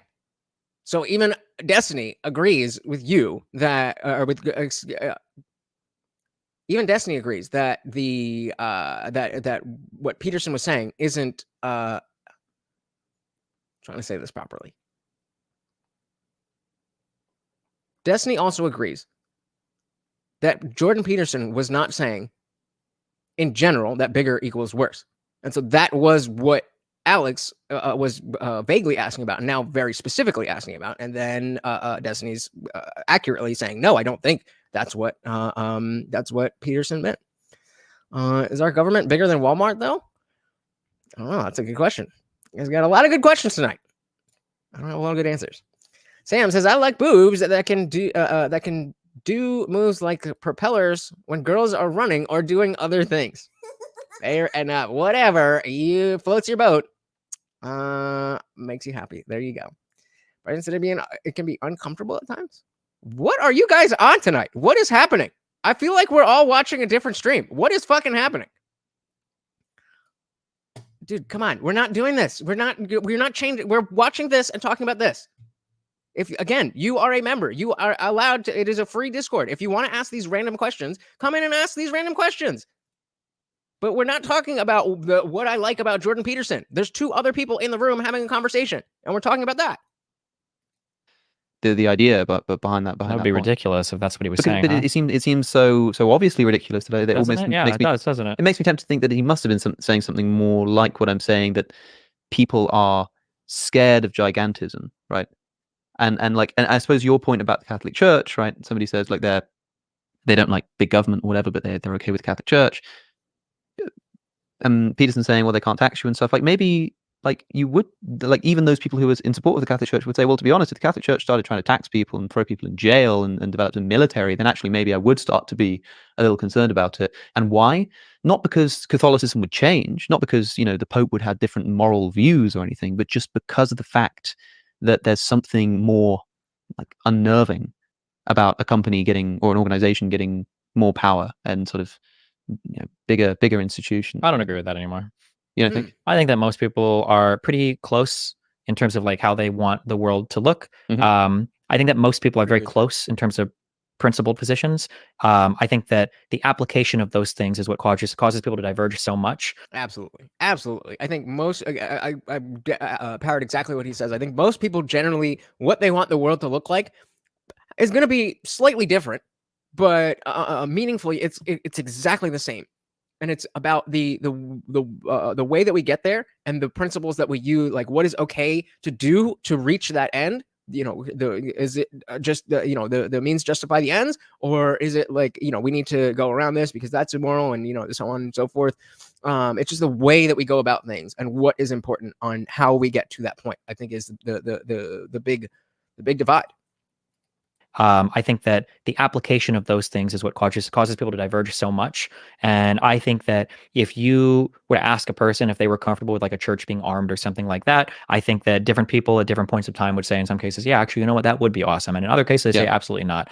I think I try to. I said shit. Me too. Give an example for both sides. I can't think of one on the left right now, but like on the right, like I think that there are tons of things that Donald Trump has done that Bush era neoconservatives would have shuddered in agony. The idea that hell yeah, fuck you, Bush era neocon rhinos, GOP, fuck you. Man who's cheating on his wife, or making fun of prisoners of war, or a guy who talks about suspending the Constitution, or a guy. Oh, okay, wait, I don't like that part, but that talks about like any of the number of things that he's done are just so contrary to things that used to be principled positions like conservatives have. But I think that at the end of the day, I don't think people are very principally tied to anything. I think that what happens is I think people have these. So it's very interesting when arguments like this come up from people on the left in general, because I'm never sure if this is a legitimate and genuine and accurate assessment of people in general, or if it's a projection of people in their own circles.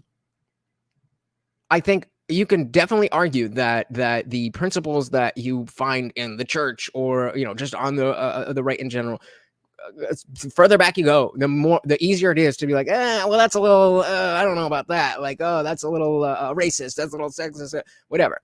But there's still principles behind them. They may not be the best principles, but there's principles behind them. And so when somebody like Destiny is like, oh, nobody has principles, is he saying nobody has principles because he spends a lot of time around other people with no principles and just assumes that that's the whole world? Or that he has no principles and so he assumes that's the whole world?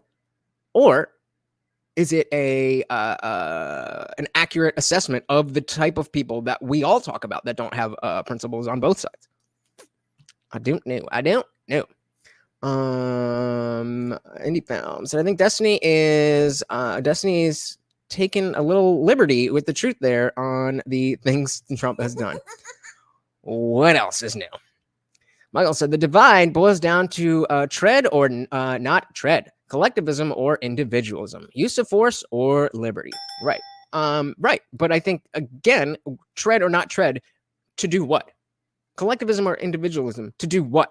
Force or force or liberty, to achieve what? And I think the answer, by and large, is generally similar. I mean, you know, it's going to be different for different people, but it's going to be within a similar, this thing, whatever I'm doing here. You know what the fuck I'm talking about. He could have just talked about Trump wanting to end war. Well, that wouldn't be so helpful to his argument, would it? Harley said, so the U.S. as a country has a net worth of $123.8 trillion.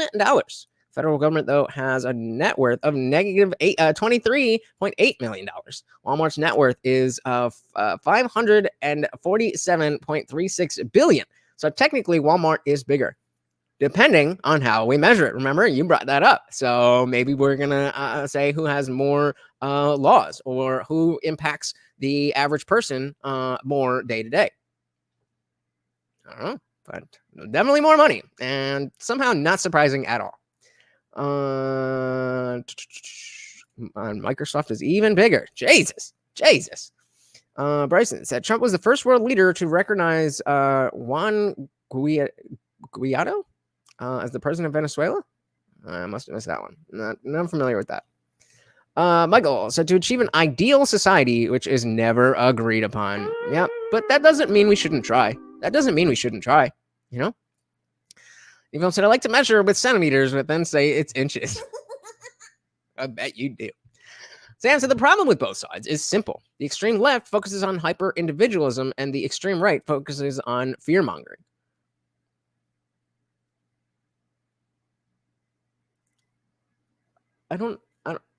Okay. I don't know if I agree with that, but fair enough. I don't think people are very principally tied to anything. I think that what happens is I think people have these very applied level disagreements, but because nobody actually does any of the grounding for any of their beliefs, there's a lot of like normative confusion with their actual applied, their applied like physical positions. And then what happens is we get in this weird world where people think that they're really far apart on something, and they're actually probably done. To ground this out in an example, I think a really good example is our vaccine mandates. My opinion on the moral level is I actually think there's about 100% congruity in worldwide society, or at least America and the West, on vaccine mandates.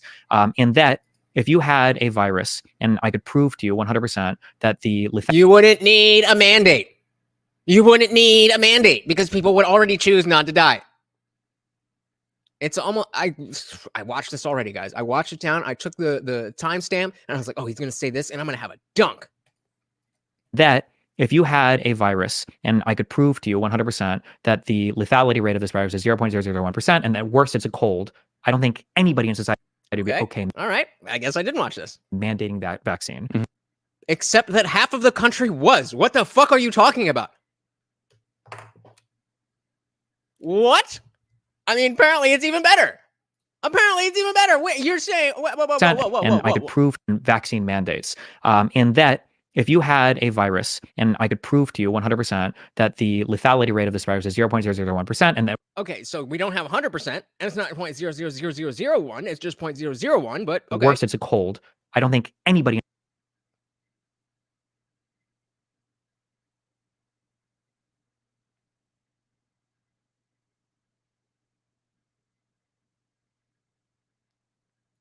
So much for good faith.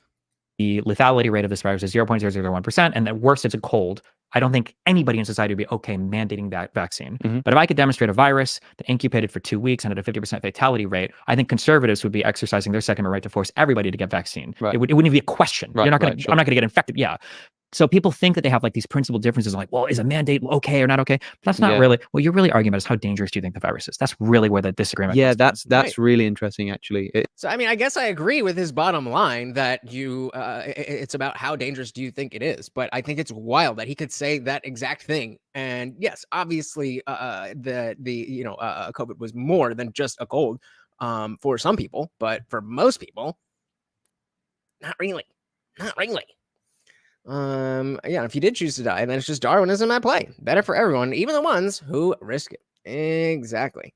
Whether you agree, yeah, you already said that. Fair enough. To the guy who said the left is about hyper individualism, the left is the polar opposite from individualism, let alone hyper individualism. I would agree, but I'm not going to go down that road.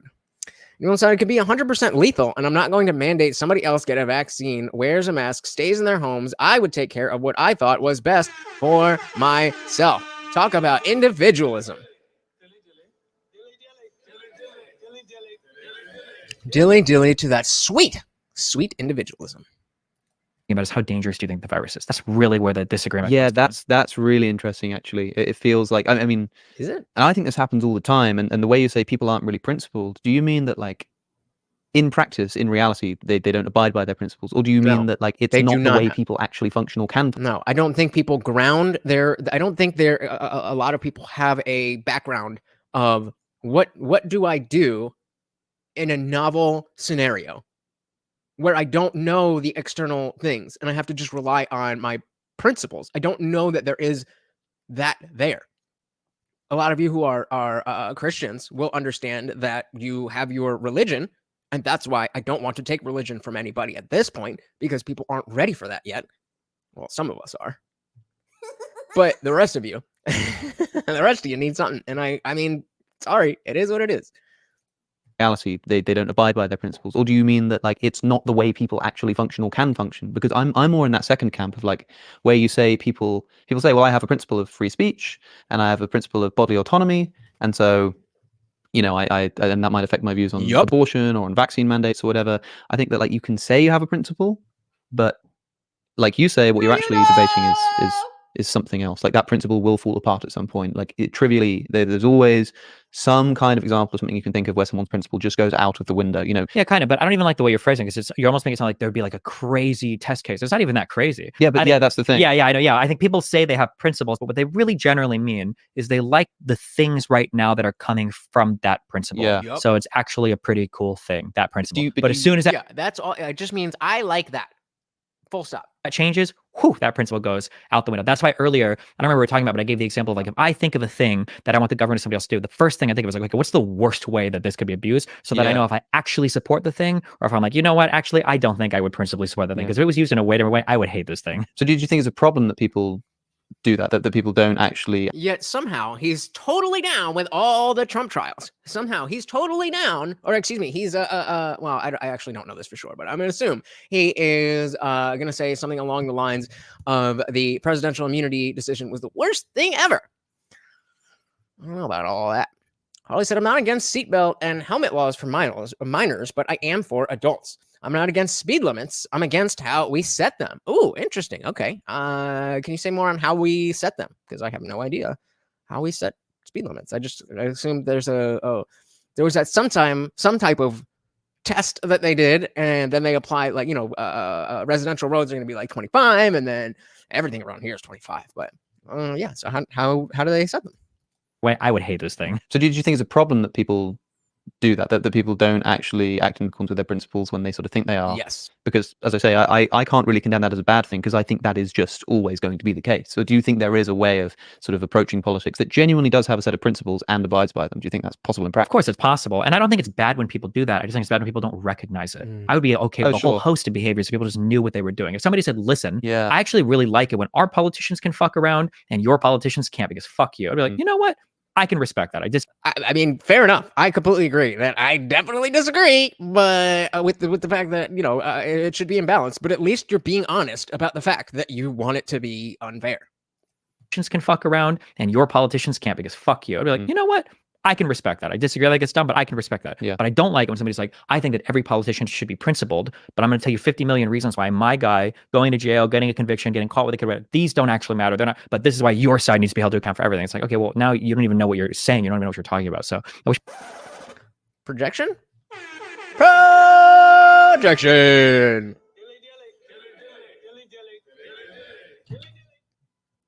Indeed. I miss this one. Remember, kids, individualism kills.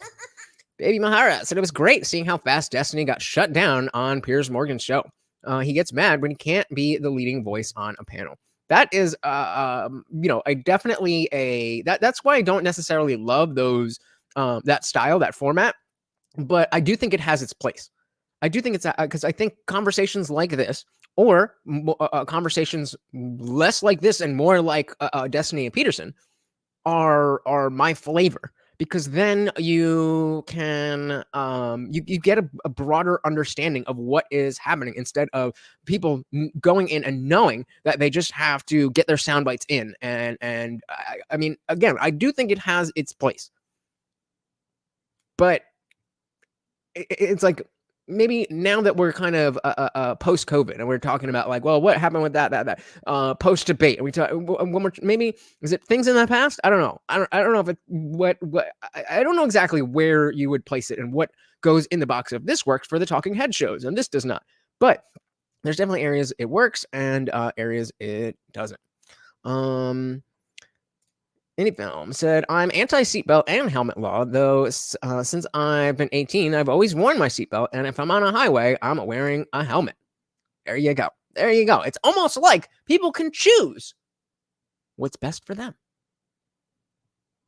maybe if you think that riding a motorcycle and not wearing a helmet is smart, then Darwin be with you. Darwin be with you. Hindsight is 2020. Good one. Good one. Good one.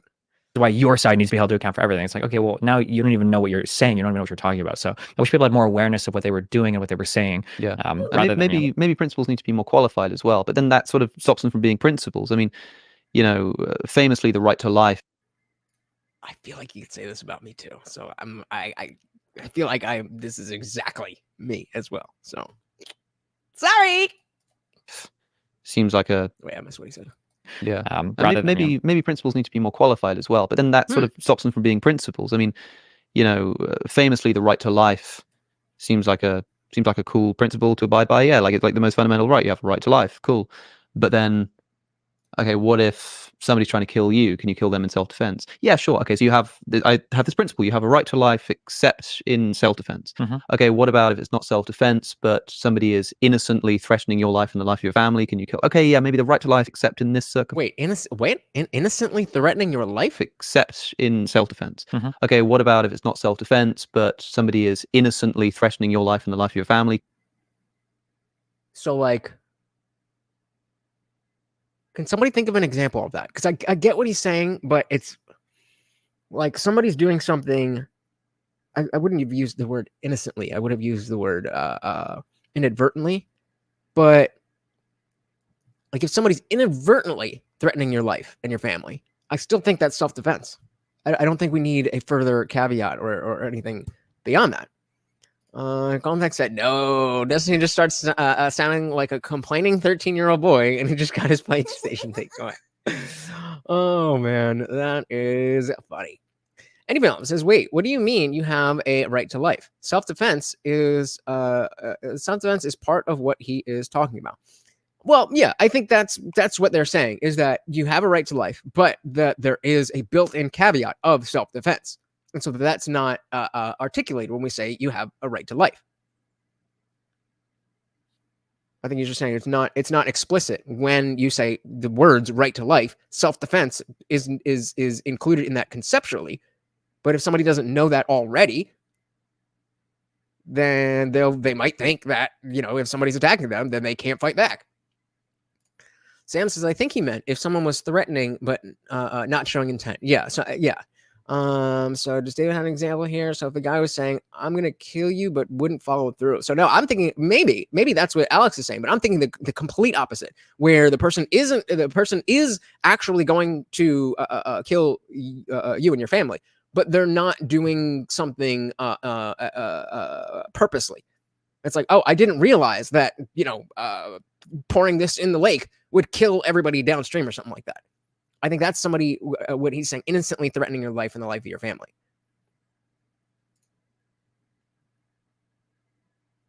I use them all the time. It won't save your life if I wear a seatbelt. Good point. In films, taking someone else's life when defending yourself, your family, is a right to life, liberty, and the pursuit of happiness. I'm not disagreeing with you, but what I'm saying is if somebody does not know how the American system works, and they just say everybody has a right to life, and then they get attacked, like, yes, obviously, naturally, by being a person, they're probably going to fight back, whether they think they're allowed to or not. But let's just say they're of the mind to be like, oh, well, I was told that everybody has a right to life, and that person is breaking the law and trying to take my right to life, and so they're bad, but I can't do anything about it because they have a right to life. It's just not in the words. Self-defense is not the words right or to or life or liberty or and or pursuit or of or happiness. That's all anybody's saying. David said, like, the implication of violence is there, but you took the violence to them instead. So yeah, it could be either way. Let's see. Somebody innocently threatening your life. But unfortunately, Destiny seems to have understood, or at least taken an understanding. So I don't know if we're going to get an explanation. But okay, let's play both out. So I think again, this would fall under, just straight up self-defense, because you have no idea what's in their head, and so you can only go by the evidence that you're given, and they gave you evidence that they want to kill you, so self-defense. If it's the other way around, then I would say now that makes things a little hairy, because if somebody is doing something inadvertently and they don't realize, and you have the opportunity to get them to stop doing that before you die, then I think your responsibility is to go down that road before you just kill them. And so that's where what he's getting at is that even though the right to life is included, then there's there's caveats, and the caveats get caveats and caveats, and you have to hedge all the way down. And so it's good to have basic principles, but there still has to be an understanding that your principles aren't going to cover every particular instance. And I think the stronger your principles are and the bigger a role they play in your life, the less room there is for something to fall through those cracks, I think. What about if it's not self-defense, but somebody is innocently threatening your life and the life of your family? Can you kill? Okay, yeah, maybe the right to life, except in this circumstance, and this circumstance, and you sort of qualify that principle so much that it's no longer really a principle. You're just sort of describing every single possible outcome. Right, exactly. So at a certain level, you have to describe every single possible outcome. And so there's a line somewhere where it's like, okay, this is the principle, and then there's caveats that come after that. So David's saying, I think he's just establishing that most people have a somewhat arbitrary line wherein it is justified to withhold someone's right to life. Yeah, like they're in the womb. Got him. Carl said, reminds me of that case in Texas that Greg Abbott just pardoned, the Marine who shot Antifa with a raised rifle. I didn't hear about this. I'm surprised I didn't hear about this. Where the Marine got pardoned? Or the Antifa guys got pardoned. I'd be surprised if Abbott was doing that. But so that, bro, we literally just went through the whole that whole thing. So again, innocently threatening your family. Again, I would have changed that to inadvertently threatening your family.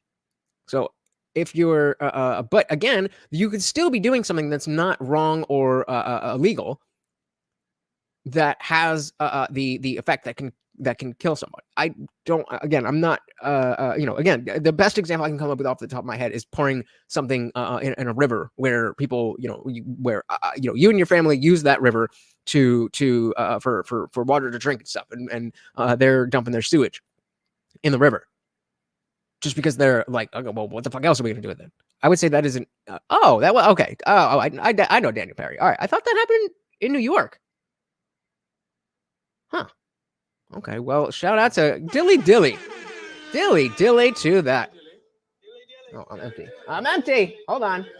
But yeah, okay. Yeah. For some reason, I thought Daniel Penny was in New York. I thought he was on the subway. Yeah, right. Oh, did I? Am I? Yeah, in New York City, people seem to agree that the safety of a menacing criminal trumps the. Yeah, that okay. So, okay, yeah, you said them together, so I was confused. So, okay, yeah, I'm not familiar with the Marine case, but definitely familiar with Daniel Penny, and yeah, it's sad how the right to the right to life can get very, very squirrely when it comes into, well, whose right to life and based on what, and what are they doing and what was the situation and all that stuff. I think it was pretty clear. That there was the dude on the subway threatening people. I think if I'm not mistaken, fact check me, if I'm not mistaken, he had stabbed or hurt or somebody the day before, the week before, recently before. He was on the train telling people he was going to hurt them, and Daniel Penny stepped in. And then I think the dude lost his life, right? And so they arrested him. Harley Rose said, you probably didn't hear about Boeing admitting to committing a felony and paying a fine for lying and killing people, even though they paid less than Trump did and nobody was threatened with jail. You are right, ma'am. I did not hear about that. Surprise. So much that it's no longer really a principle. You're just sort of describing every single possible outcome. Potentially. And I feel like with something like, well, I'm pro free speech. That's my principle. Well, unless it's an incitement to violence, and unless it's like a copyright infringement, and once you actually get to a point where that principle is never going to rub up against a test case, and you're going to sort of change your mind, if you've got your principle so fleshed out that every single example you come across, if it would be, you know, immoral to be pro free speech, you've got your qualification that gives you that exemption. If you get it so that in principle that always happens, that principle is no longer just it's no longer a principle. It's just like this highly itemized list of possible events and what you would do in either circumstance, right? And then you. I don't disagree. Does that make it not a principle? What is a principle that makes it not able to be a list of what you would do in circumstances? I absolutely agree with him that it breaks down the further you go. But I disagree that, oh, it's just a list of things you do in circumstances. I think that's exactly what a principle should be, at least in the very basic sense. Stephen Colbert said Harley is right. Boeing struck a deal limiting liability, but it might not stand in court regardless. You know, our justice system is just perfect, right? This highly itemized list of possible events and what you would do in either circumstance, right? And then you're not talking about a principle of free speech anymore. Exactly. It's almost why exactly. I don't understand why it being more well defined takes away its identity as a principle. It's like I don't know if you'd say like a form of emotivism or a non-cognitivism, where when you say a principle, all I really hear you doing is expressing some emotional state to me. Yeah. Because I don't know if I could ever, given a set of principles from a person, can I present to you something that you would be uncomfortable with, but you'd be forced to support? Because it feels like that's never the case. And if a person can say to me, like, I think that prison should be for rehabilitation. Really? Even for people that molest children? No, well, no, fuck them. They need to be executed and raped a million times. Right. I mean, I'm actually gonna, as much as obviously I think that going after children and doing anything to children is horrible, terrible, no good, very bad, worst thing you could possibly do. I do think we have an overly aggressive response to it that prevents us from being better at preventing children from being hurt or attacked or whatever it is. I think it's very. Because it's, you know, you bring up, children and it goes 0 to 100, then it gets very easy for people to just be like, well, no, of course not, dude. And like, you know, I don't know how that dialogue would be, but I do think it's like we can show that, yes, this is the worst possible thing that you could do on this earth is hurt a child in this way. I think we can have that position without needing to be so emotionally charged at every instance of it. Does that make sense? Stephen said, if you don't love the justice system, you don't love America or Western democracy. Let's just try to improve it. Well, who said I first of all, why is everything so black and white with people on the left? Jesus Christ. I don't love the justice system. That doesn't mean it's not the best in the world.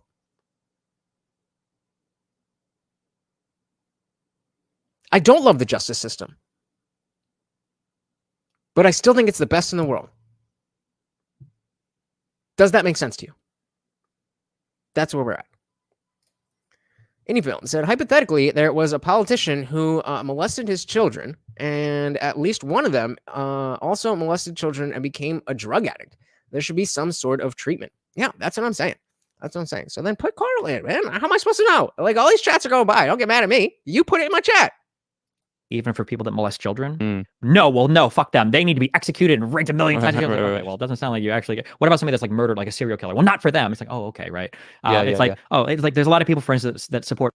So I think this goes to, I think all of this that he's talking about goes to the fact that people typically don't have this backing, these principles. And I think a lot of people, even though they're very loosely affiliated with the church, they're still affiliated with the church, and they still see, well, I don't know, because that's getting looser and looser and looser by the day. I said the justice system could be better. We should be allowed to impeach judges. Yes, definitely. But yeah, I mean, like, okay, I'm not going down there. Agreed. Serial killer. Well, not for them. It's like, oh, okay, right.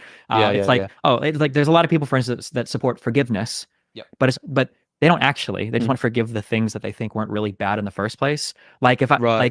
Yeah, Absolutely. yeah. Like, oh, like, well, there's a woman and she killed her husband who was abusing her for 10 years, and I think I'd forgive her for killing him. Okay. Would you ever forgive the husband for abusing the wife? Well, fuck no. What do you mean? It's like, okay, so you don't actually, yeah. I mean, for what it's worth, I think there are some people Good who point.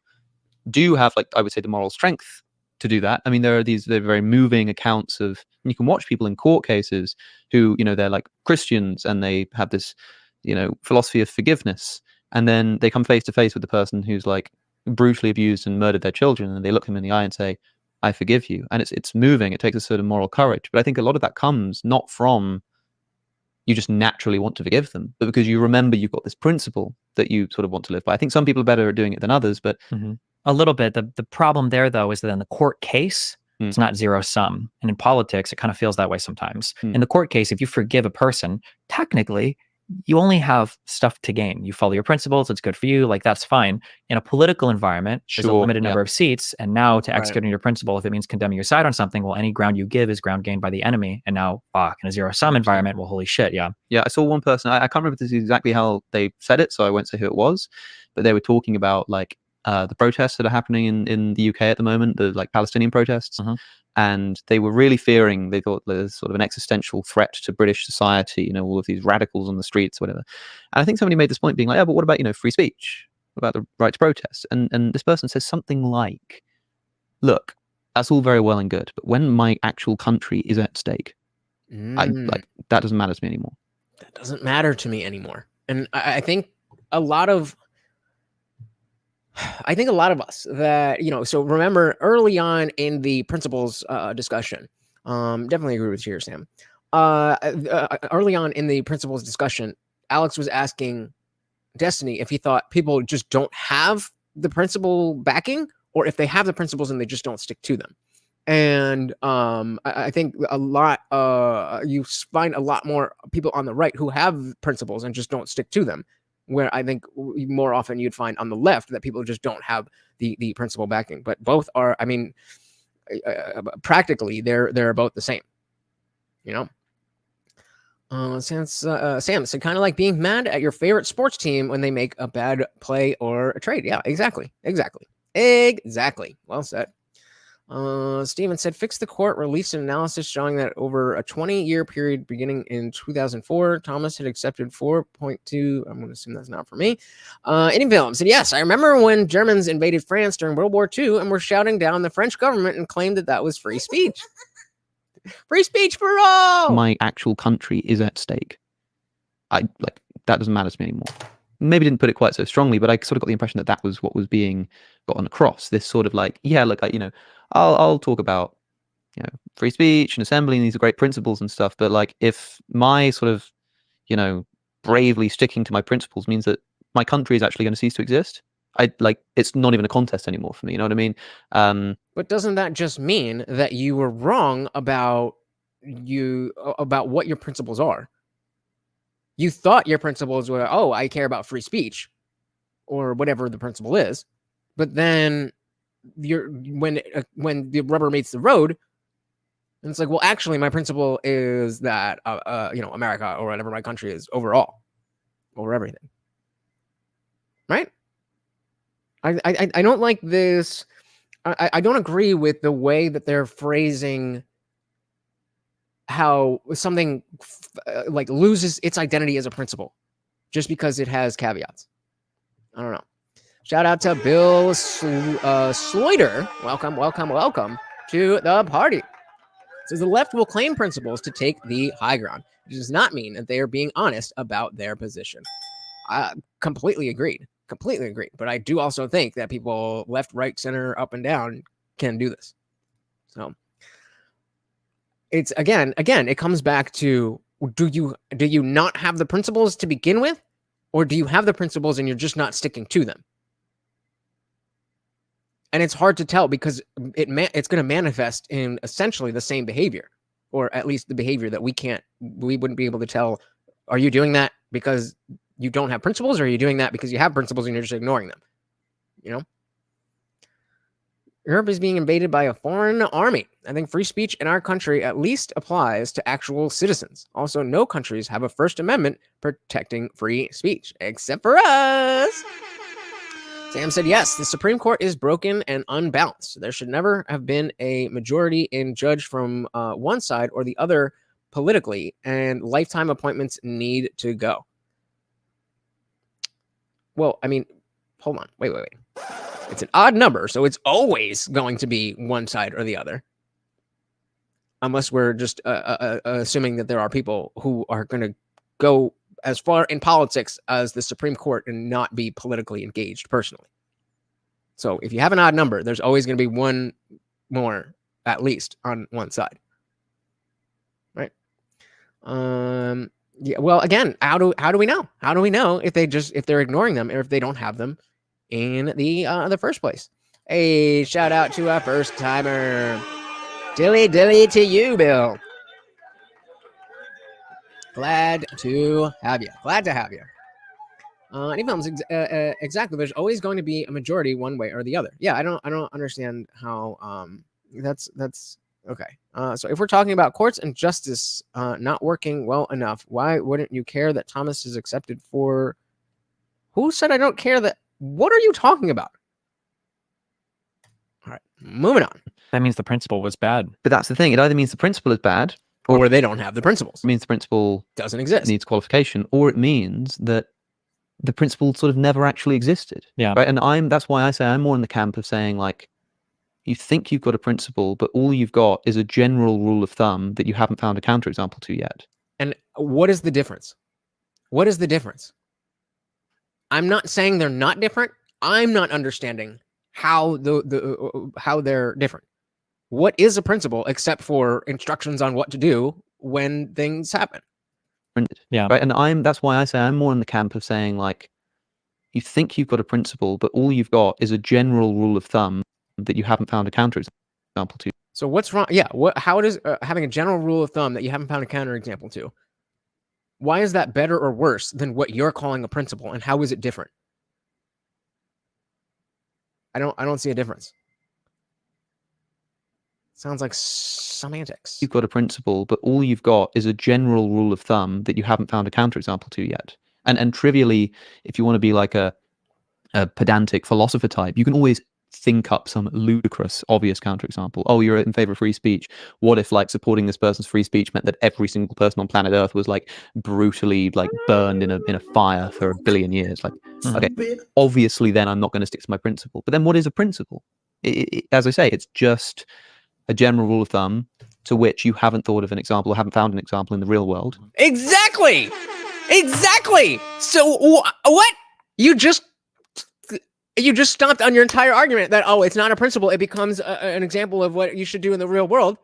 But then you just said a general rule of thumb to which you haven't thought of an example or haven't found an example in the real world. You just defined principle by that, and then you said, well, you don't have a principle anymore. You just have a rule of thumb of what to do, and you haven't found a counterexample. How are they different? You're not making a meaningful difference. You're just saying different words. You're saying principle versus general rule of thumb of things you should do, and you haven't found a counterexample. But what is the meaningful difference between those two collections of letters? A general rule of thumb to which you haven't thought of an example or haven't found an example in the real world. Let me just double check. And I'm not going to stick to my principle. But then what is a principle? Right. As I say, it's just... No, not as you say, as I say, motherfucker. You said it's not a principle because it becomes a general rule of thumb. I said I think that they're the same. A general rule of thumb to which you haven't thought of an example or haven't found an example in the real world that approximates the obviousness of that kind of wrong. And so I'm quite pessimistic about the idea of principle as a whole. I mean, people say, like, if you're looking for values in a politician, what do you value in your elected official? Somebody might say, I like a man of principle, or a woman of principle, or whatever of principle. Yeah, that's a pretty empty statement. I like a man of principle. What? Which principles? Bill said I usually catch these after the live event. It's good to be part of the live process. Well, again, same on this side of the screen. Very glad you are here. Harley says, no, a principle is a foundation of a system of belief. It dictates how you behave and how you reason. Okay, agreed. So how is that different than a general rule of thumb of dictating how you behave and what to do in certain situations? Again, these are different words, but how is this a different meaning than the different words that he's saying?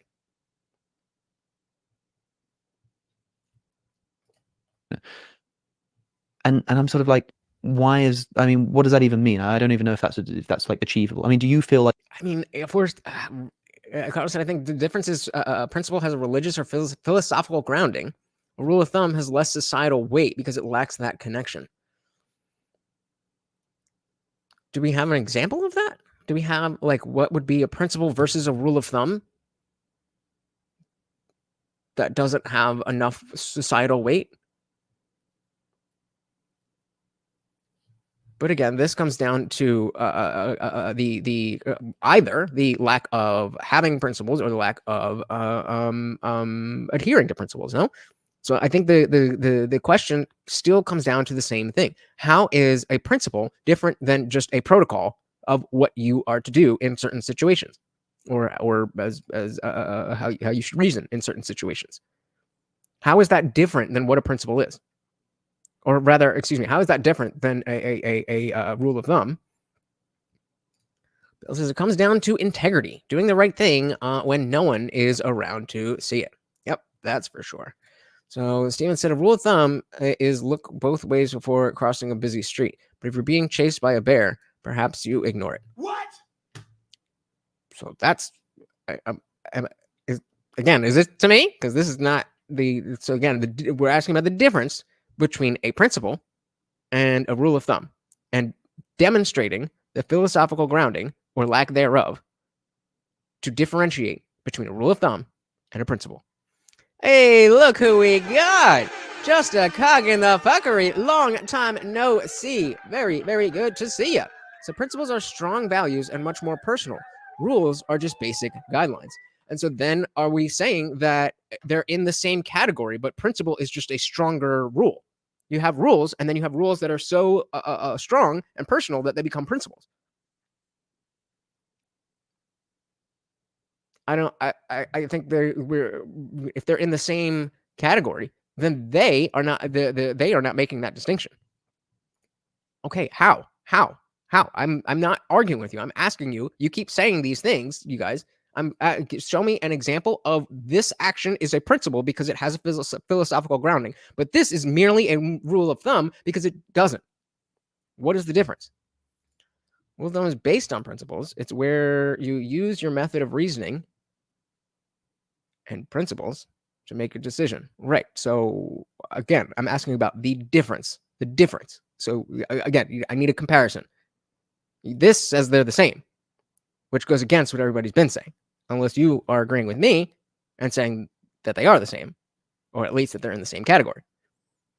Again, in order to say that there is a difference, okay, so you agree with me that the principle or a procedure or a rule of thumb is the same thing. I agree. People will die and kill a principle. Okay, people will kill on rules as well. Rule of thumb is put this. Again, guys. I understand the examples that you're giving. I'm not disagreeing with the examples. Why is this different? Why are they different? That's what I'm asking you. I'm not asking you give me two difference. I'm asking you to explain why a different is different from a different. You have A and you have B. Don't give me this is A and this is B. Give me why A is different than B. That's what I'm trying to understand. I understand that we're saying a rule of thumb is a lower threshold and that a principle is a higher threshold. I'm asking if that can be demonstrated or if you guys are just saying that. Because me and Harley are like, it sounds like you guys are just saying something. There's no difference here. Why is, I mean, what does that even mean? I don't even know if that's like achievable. I mean, do you feel like you have principles? Like, are there any, even like one that you could point to where you would say, this is my principle, and with these qualifications, this is something I think I would never sort of like falter on? Yeah, I think I'm quite principled, actually. So, for example, I think there's a lot that I can talk about leading up to this, but there are a lot of principles that I think underline like liberalism or ideas relating to the United States, the Bill of Rights, that I feel very strongly like principally attached to, that I think should be defended in almost all circumstances. To ground this out, an example, one like that gun rights. I'm joking, by the way. Oh, sorry. I really like firearms. Yeah, but like to the That was a weird exchange. Why would number one? Why was that a joke? Number two, why did he like? He loves guns. That was weird. I'm joking, by the I way. don't- oh, sure. I really like firearms. Yeah, but like to the extent that you would like never say someone shouldn't be able to. I don't feel as own a gun. strongly about that, but Yeah, I would no. say for things relating to like protests or freedom of speech. Sure. Like here's a question that I run into, or not. There's a question I present a lot. It's very frustrating. Is Yeah. on a lot of shows, especially because I've been doing the Israel Palestine thing for a lot. People ask me like, "What do you think about these protests? Like, what should be done about these protests?" Blah blah blah. And my answer on every single one of these is, That's fair. I mean, I completely understand. That's why I'm having trouble with it myself. But unless we can demonstrate it and convey it, then it's not something that I can accept. I don't accept that there's a difference between a categorical difference between a principle and a rule of thumb, and that a principle is just a weaker rule or a rule of thumb is just a weaker principle, or a principle is a stronger rule of thumb. That's where I'm at. So if you can explain why that's wrong, then go for it. If you can't, then I'm going to stick with my opinion. Bill said, God created man. Sam Cole made them equal. As an atheist, I like that. think about these protests. Like, what should be done about these protests? Blah, blah, blah. And my answer on every single one of these is I have no idea why I would have an original idea about what should be done about these protests. My answer for these would be the same as any KKK protest, any Nazi protest, any BLM protest. I think that you have a right to assembly as long as you're not breaking any laws or breaking any of the rules or restrictions on college grounds. You should be allowed to protest and say whatever you want, assuming you're not failing Brandenburg, you're not inciting to violence. So he would be against. This is something I'm genuinely asking. He would be against the college encampments and stuff, and he would be against the eco-terrorists blocking traffic under that principle or rule of thumb or whatever the fuck you want to call it. If that's what he's saying, then he should be against that.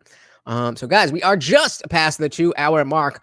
We are going to keep going for a little bit, but if you'd like to keep the party a-raging, you know how to do it. You should be allowed to protest and say whatever you want, assuming you're not failing Brandenburg, you're not inciting to violence. Yeah, then you should be able to do it. That's it. I don't know why would I need a special analysis here for this particular thing? And I try to be aware of when I'm asked questions about like what should happen if this politician is convicted of this crime, what should happen? It's like, well, I try to make the person like a blur, and then, well, how would I analyze the situation? Because I think the more asterisks you have on a particular belief, the more qualifiers, the less it is a principle, and the more it is just like, well, I've actually got a different application of this in every single sense. It is like, okay, well, you're not really doing anything then. You're just emoting, how you want a particular outcome to look, and you're willing to twist and bend for anything. So, yeah, I think, I feel like maybe you might, if we were to investigate this, you might sort of accidentally blend what could be called like a legal principle and a moral principle. So, for example, you might say my principle is as long as you're not breaking any law,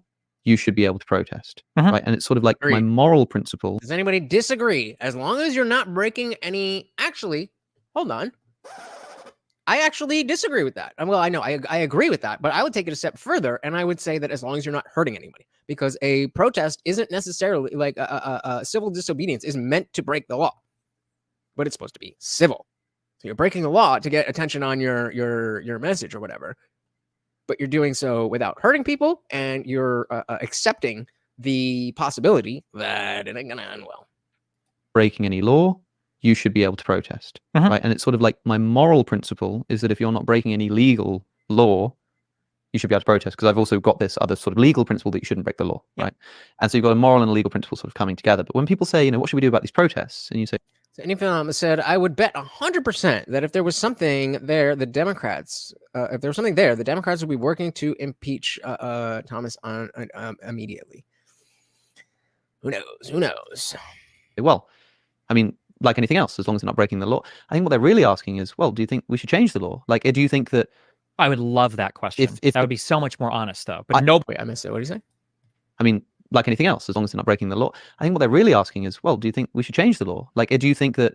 I would love that question. That would be so much more honest, though. But nobody ever asked that question. It might be dishonesty, sure, but it might also be like when people sort of like they have some kind of grievance and they're sort of finding it difficult to precisely put their finger on what it is, and so they say something like, what do we do about all these protests? When really, if you like spent the time with them and broke it apart, you'd be like, okay, so I think what you're really getting at here, I think the real problem is that, so you're someone who likes the law, you don't like people breaking the law, but you think that this kind of thing should be illegal, right?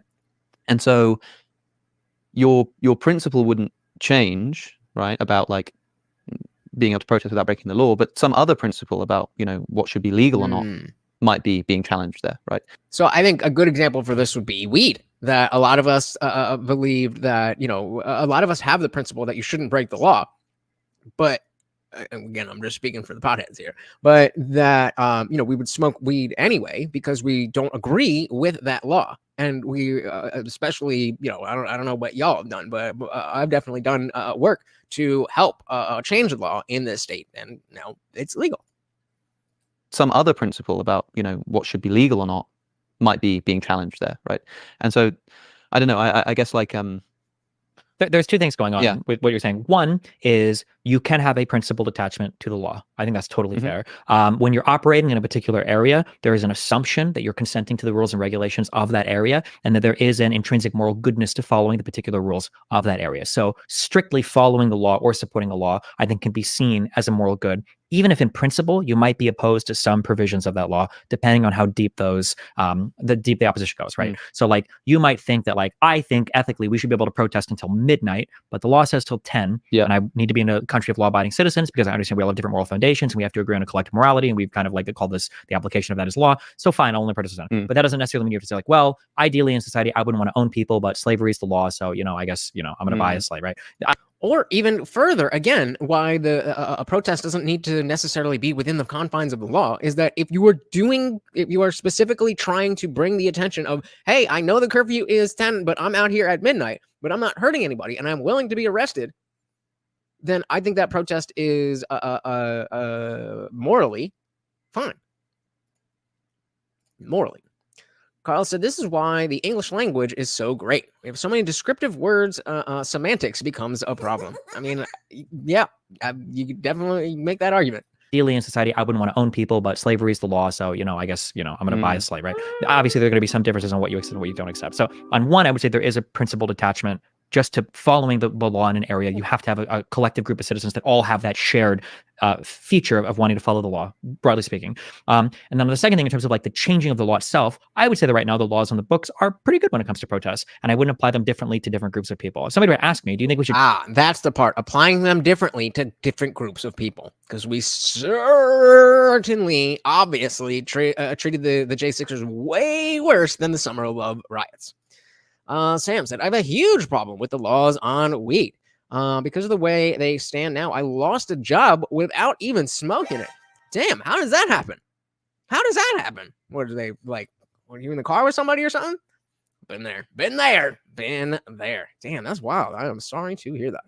Books are pretty good when it comes to protests, and I wouldn't apply them differently to different groups of people. If somebody would ask me, do you think we should change the law to protect some types of things of protest? I'm actually going to use that. And now that's a new debate tactic you just gave me. If somebody tells me, like, what do you think we should do? I'm going to ask them, what would you change in the law to deal with these? And I don't think anybody would answer. But if somebody wanted... I agree. I think a lot of the people protesting on either side get a lot more personal gain than any actual political progress. To talk about changing the law, it's like, okay, well, let's explore those changes. Do you think that we shouldn't be able to protest about, foreign affairs or about hate speech or whatever? Then my next question, of course, would be, well, let's test this in the opposite direction. How would you feel it was applied, to A, B, and C? And would we all support that? Like, yeah, that's how I would basically... Well, I think so much time can be wasted, not just by sort of being charitable in debate, but also if you think someone is making a mistake of the kind where they're asking the wrong question. What? Through the walls? That's crazy. That's crazy. They must have had it out for you. Because there is no way that you had a level that would have been, anything that should have gotten you in trouble. That is wild. So much time. Shout out to Jersey and Alaska and anywhere else who has legalized recreational marijuana. Can be wasted, not just by sort of being charitable in debate, but also if you think someone is making a mistake of the kind where they're asking the wrong question, even to get their own point across, just being like I don't mean to insult you or anything, but are you really asking me this? Like, is this really what you're driving at? I mean, I could think of a bunch of examples, but Hey, we got Kelly Green in the building. Welcome to the party. That's bullshit, is what it is. Indeed. And it's legal? Oh, hell no. I'm not calling you out, but that does sound a little sus. Shout out to, well, I mean, I mean, I guess broken clock is right twice a day, right? If it was a hair follicle test, okay, there you go. That makes sense. Follow 90 what? 90% false positives? That's insane. Is that really? What is? No, let's do GPT.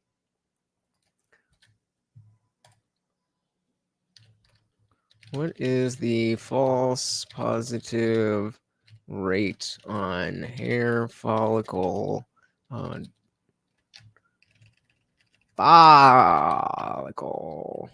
drug tests? Dun, dun, dun, dun. The false positive rate for all hair follicle drug tests can vary depending on several factors, including the specific substances being tested for. Blah blah blah blah blah. Let's do. What about just for marijuana? Well, that's not how you spell that.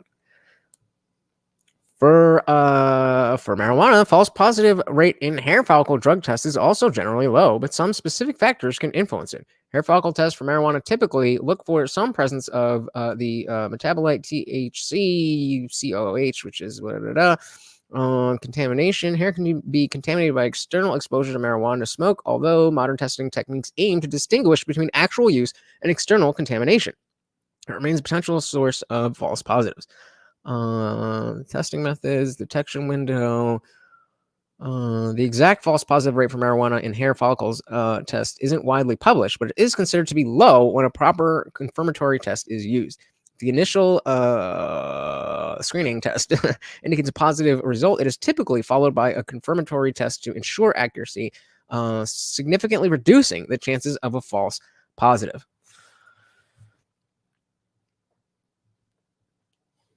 Fact check. Wrong. What are you doing? You're going to tangle yourself up in the courts. All right. So lie detector determined that was a lie. You're driving at, I mean, I could think of a bunch of examples, but I wanted to. The government and the global companies. That's where they'll fuck you. Any little bit. And that makes sense. I mean, I said I think you were merging the legal and the moral principle. Like, imagine that we weren't allowed to speak in terms of law. We're just talking about what we think is morally the case here. So, for example, I mean, for example, that principle, as crudely spoken, would probably break down in another country where the laws were abominable about protests, where you said, well, what should we do about protests in an authoritarian government? And you say, well, my principle is that as long as people aren't breaking the law, they should be able to protest. But it turns out that in, X authoritarian country, merely protesting is against the law, and therefore, by your principle, they should be thrown in jail. I think in that particular country, then I would probably be opposed to that particular Exactly. law. And so really, when you say, well, I think as long as they're not breaking the law, I have a moral principle that as long as they're not breaking... Well, I think it would depend on what you're protesting for. Like, if you're just protesting for lower taxes, then maybe that's not necessary. I mean, depending on what the tax rate is, but maybe that's not necessarily worth breaking the law for. But if the government is like kidnapping children in the night, then that might be worth, going to jail for. That might be worth breaking the laws. I definitely don't think that just having the law as, well, the law is the law is the law. I think that's a good starting point. But as we've, uncovered, there are no real clear, just like this is this. There's always caveats to everything. And so you can have the general principle that you should follow the law, and still also have the exceptions that not this law, or this law. I think that's fair. Totally fair. Exactly. And so really, when you say, well, I think as long as they're not breaking the law, I have a moral principle that as long as they're not breaking the law, they should be able to protest. It sounds like that could be something more like, I actually have been getting a lot of ads on TikTok. I don't know what, I scroll past it, but it's some Asian girl with like a podcast type setup, and there's a peach emoji. She's like, so this is gonna get rid of like the hair, like that's as far as I get, but I'm pretty sure it's talking about her butt crack. I have this moral principle that as long as they're not doing anything which I think is so principally immoral that it should be illegal, then I think they should be able to protest, which is basically like saying, as long as they're not doing anything I don't morally dislike, I'm morally okay with it. Which is the kind of principle that like just trivially applies to any situation ever, right? Kind of. I mean, like, there's a bit of an assumption that, like, in the United States, just because of my upbringing and everything, my morality is probably going to roughly map onto the laws here. Mhm. I think that's probably true for almost everybody in the United States, roughly speaking. But like, we could imagine that there are different laws that that we would feel differently if they were to pass. So before the Supreme Court right now, there's a big question on whether or not the president of the United States should have immunity from all criminal accusations while he's president of the United States. Not all. Not all. Not all. Not all. Not all. That's something that I would be completely and totally opposed to. Yeah, me too. But it's not all. So right now, I believe the understanding, although it's debated, the understanding is that he doesn't have unlimited immunity for criminal action. If the Supreme Court decides otherwise, then I would say, well, this is something that should change. I would be opposed to this particular thing. There you go. I do agree that depending on the flavor of the conversation, sometimes people can get confused between the legality and the morality of it. Yeah. But I haven't found anybody that would verbalize that, like, we need to change the laws for these protests. It seems to be that they're trying to hint at some other thing that in the existing framework they should be made illegal. But if somebody were to suggest a change of laws, I would entertain that conversation. That'd be interesting to me. Yeah. Well, look, man, I mean, if you thought the laws were immoral, then you wouldn't be able to say, well, as long as they're not breaking the law, I think it's I'm going to morally defend it, because you think the laws are immoral, right? Depends on how immoral, I guess. Like, the way that I see it is any state works because you've got a collection of people that can have moral disagreement between each other, but there's enough shared agreement that we can codify some morality into our legal system. Right. And so this goes back to, saying that, just because you can recognize issues in the justice system, that you don't hate the justice system. There's nuance.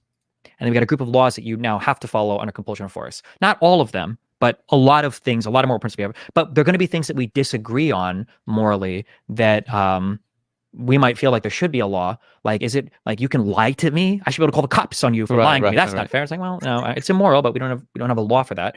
But that's it. We have to live in a society where we can have some moral disagreement, even unfortunately sometimes on laws, but still be able to function under them. But obviously there's going to be a level of incongruency where, like, if it comes to slavery or something else, we might think that we have a greater moral obligation to kind of like change that system and move it in a way that is more congruent with our values. Man, it's really interesting, this question of principles, because I think it's reminding me of something I thought about when I was studying at university. I did a bit of political philosophy for like 8 weeks, right? And one of the things that comes up is the idea of a right to do wrong. And you can have moral principles about the law, and you can just have legal principles. You can maybe have like legal principles about morality. You can even have like legal principles about legal principles, but you can't really have moral principles about moral principles. So, for example, do you have a legal right to do moral wrongs? Yes. Yeah. Do you have a moral right to do legal wrongs? Do you have a moral right to do legal wrongs? Yes. Slavery was the legal thing, so to break that law would be moral. Yes. Like, sometimes, sure. Like, and then there's this question of like, do you have a moral right to do moral wrongs? I would think no. I mean, I would argue it's a... do you have a moral right to do moral wrongs? I would have to say no, but I could very easily be convinced with one example. Form of begging the question where the answer is no. But I would say you also don't have a legal right to do legal wrongs. But that's the thing. It's sort of like, can you have a legal right to do legal wrong? Seems like definitely not in principle. I mean, there's a sense in which in the moral case you might say, well, you have a moral right to do moral wrongs. Like, you have a sort of, I don't know, you have a right to a certain level of moral imperfection. You have a right to sometimes lie, or that. In case you were wondering why we're going through Crash Course Philosophy. That kind of thing, in a way that you can't have a legal right to do a legal wrong. It's like, I think that this is another thing where, I don't know if I read this in Wittgenstein or what. When I say read it in Wittgenstein, I mean a paragraph of, but like this idea that like a lot of the philosophical hypotheticals are only like incredibly thought-provoking and interesting if the language is like vague or ambiguous, and so that's where all of the contemplation happens. Yeah. When we say, so the real question is, well, let's break this down. We say, what is a moral right? Yeah. Does a moral right just mean, because I think that when that should have been the word that came up on stream yesterday when we were talking about basic human rights versus workers' rights and stuff like that. You're getting to just basic moral rights. we hear moral right, there's two things that pop up in our head. One is something virtuous, moral good. Mm-hmm. And then the second is a right generally feels like something, a protected ability to do something. Yeah. It feels like it exists more in the realm of law. So if we think we have a moral right to do a moral wrong, what I'm really thinking of is if I say, well, if I don't have a moral right, the contradiction to that feels like somebody can stop me from doing something. And can somebody stop me from lying? Oh, exactly, right? Yeah, exactly. And it seems like, well, the answer to that would be no. But then, well, hold on. Wait, what? Right to do a moral wrong. What I'm really thinking of is if I say, well, if I don't have a moral right, the contradiction to that feels like somebody can stop me from doing something. And can somebody stop me from lying? Oh, exactly, right? Yeah, exactly. And it seems like, well, the answer to that would be no. But then, well, what is a moral right then? Because it feels at that point we're talking more like we're talking more like positive freedoms. Like, do you have the right to do a particular thing, even if that might be wrong? But Okay, it took me a second. I get what he was saying about the lying. That he could we're talking about the moral right to do moral wrongs. If you're what was the language you used? what from that? Oh, exactly, right? Yeah, exactly. Me from doing something. So the in the context of rights, that's a protected action, and so somebody could stop you from somebody infringing on your rights would be wrong, but that implies that it is possible for somebody to prevent you from doing a because that's not a moral right. Yeah, no, it is. Yeah, you have a moral right to lie. And physically, somebody can't stop you from doing that. I'm there. I'm there. I need somebody stop me from I need the next step. from lying. Oh, exactly, right? Yeah, exactly. And it seems like, well, the answer to that would be no. But then, well, what is a moral right then? Because it feels at that point we're talking more like we're talking more like positive freedoms. Like, do you have the right to do a particular thing, even if that might be wrong? But that right to do that particular thing feels more like a legal type of right to do a moral type of wrong.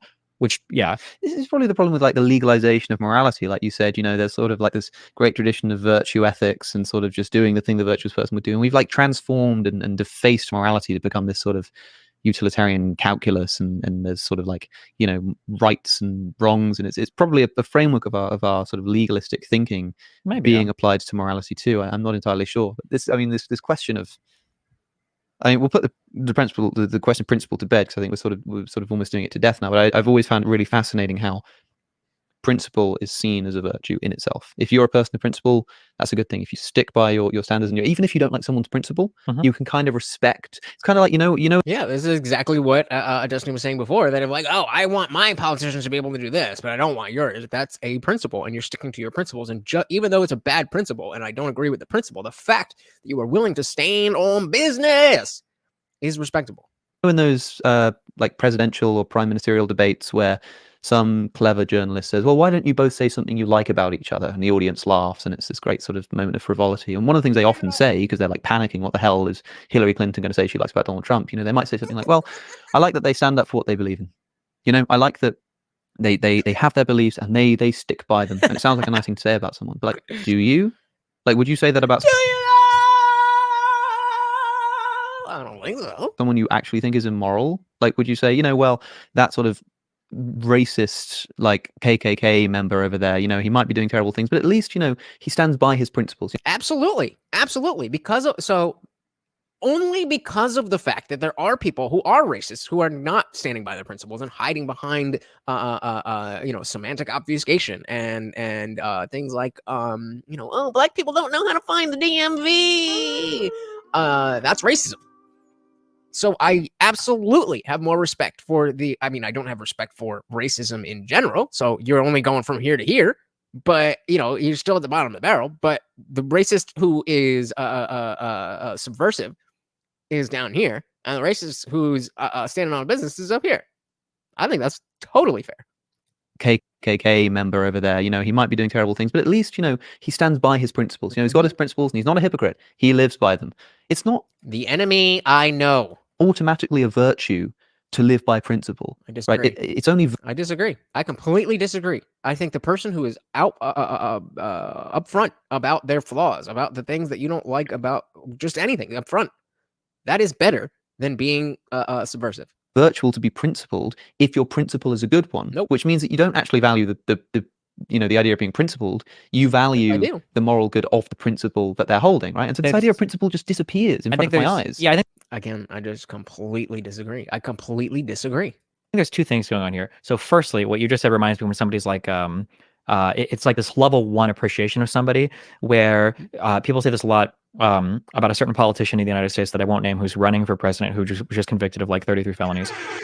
People will say this thing where it's like, you know what? I appreciate that at least he's honest. And Right. I'm like, okay, that's cool, but now you have to evaluate what he's being honest about. Exactly. Okay. Yeah. Well, again, that comes into that is the same calculus. So a liar is going to be here. A person who is dishonest but honest about their dishonesty is going to be up here. I said it for the racists. I hold to my principle for the politicians. That's cool. Carl said, if there were actual racist people around, is that a problem? Are they not allowed to be racist? You don't have to agree with them. I don't really care myself. That's called white privilege. I mean, I know that's a buzzword, but obviously you don't care as a white dude. But so yes, that is a problem because we want people to be nice to each other. Should they not be allowed to be racist? Yes, they should be allowed to be racist. But that's precisely the difference we're talking about: morality and legality. You are allowed, you have a legal right to do a moral wrong. Being racist is morally wrong. It is treating people lesser than for a reason that has no bearing on their merit. That is wrong. At least in my personal opinion. Maybe you disagree. I don't know. But I think that's wrong. That doesn't mean I think it should be illegal in every context. I mean, companies and governments shouldn't be able to, do a racism. But yeah, I think it is a problem if people are racist, and I also don't want it to be illegal to be racist. I don't think that's really that complicated, is it? What an age where you're demanded to condemn this or that. I'm sick of it. Well, there's a lot of shit to condemn. I mean, maybe if things were better, then we wouldn't have so much shit to condemn. I don't know. It is what it is. Seems that I care about structural racism as a white dude. I guess that's why I'm a lib. I guess so. Nick says, as an atheist, I am willing to protect others' rights to believe something I don't believe because I believe in freedom and the Constitution that protects our freedoms. That's a principle I stand on. I said, shit, me too. Me too. So this talk about, well, you don't actually care about that. Yes, the fuck I do. Maybe you, Alex, you don't care about principles and you just want what you want. I don't think that's the case, but that's what you're proposing.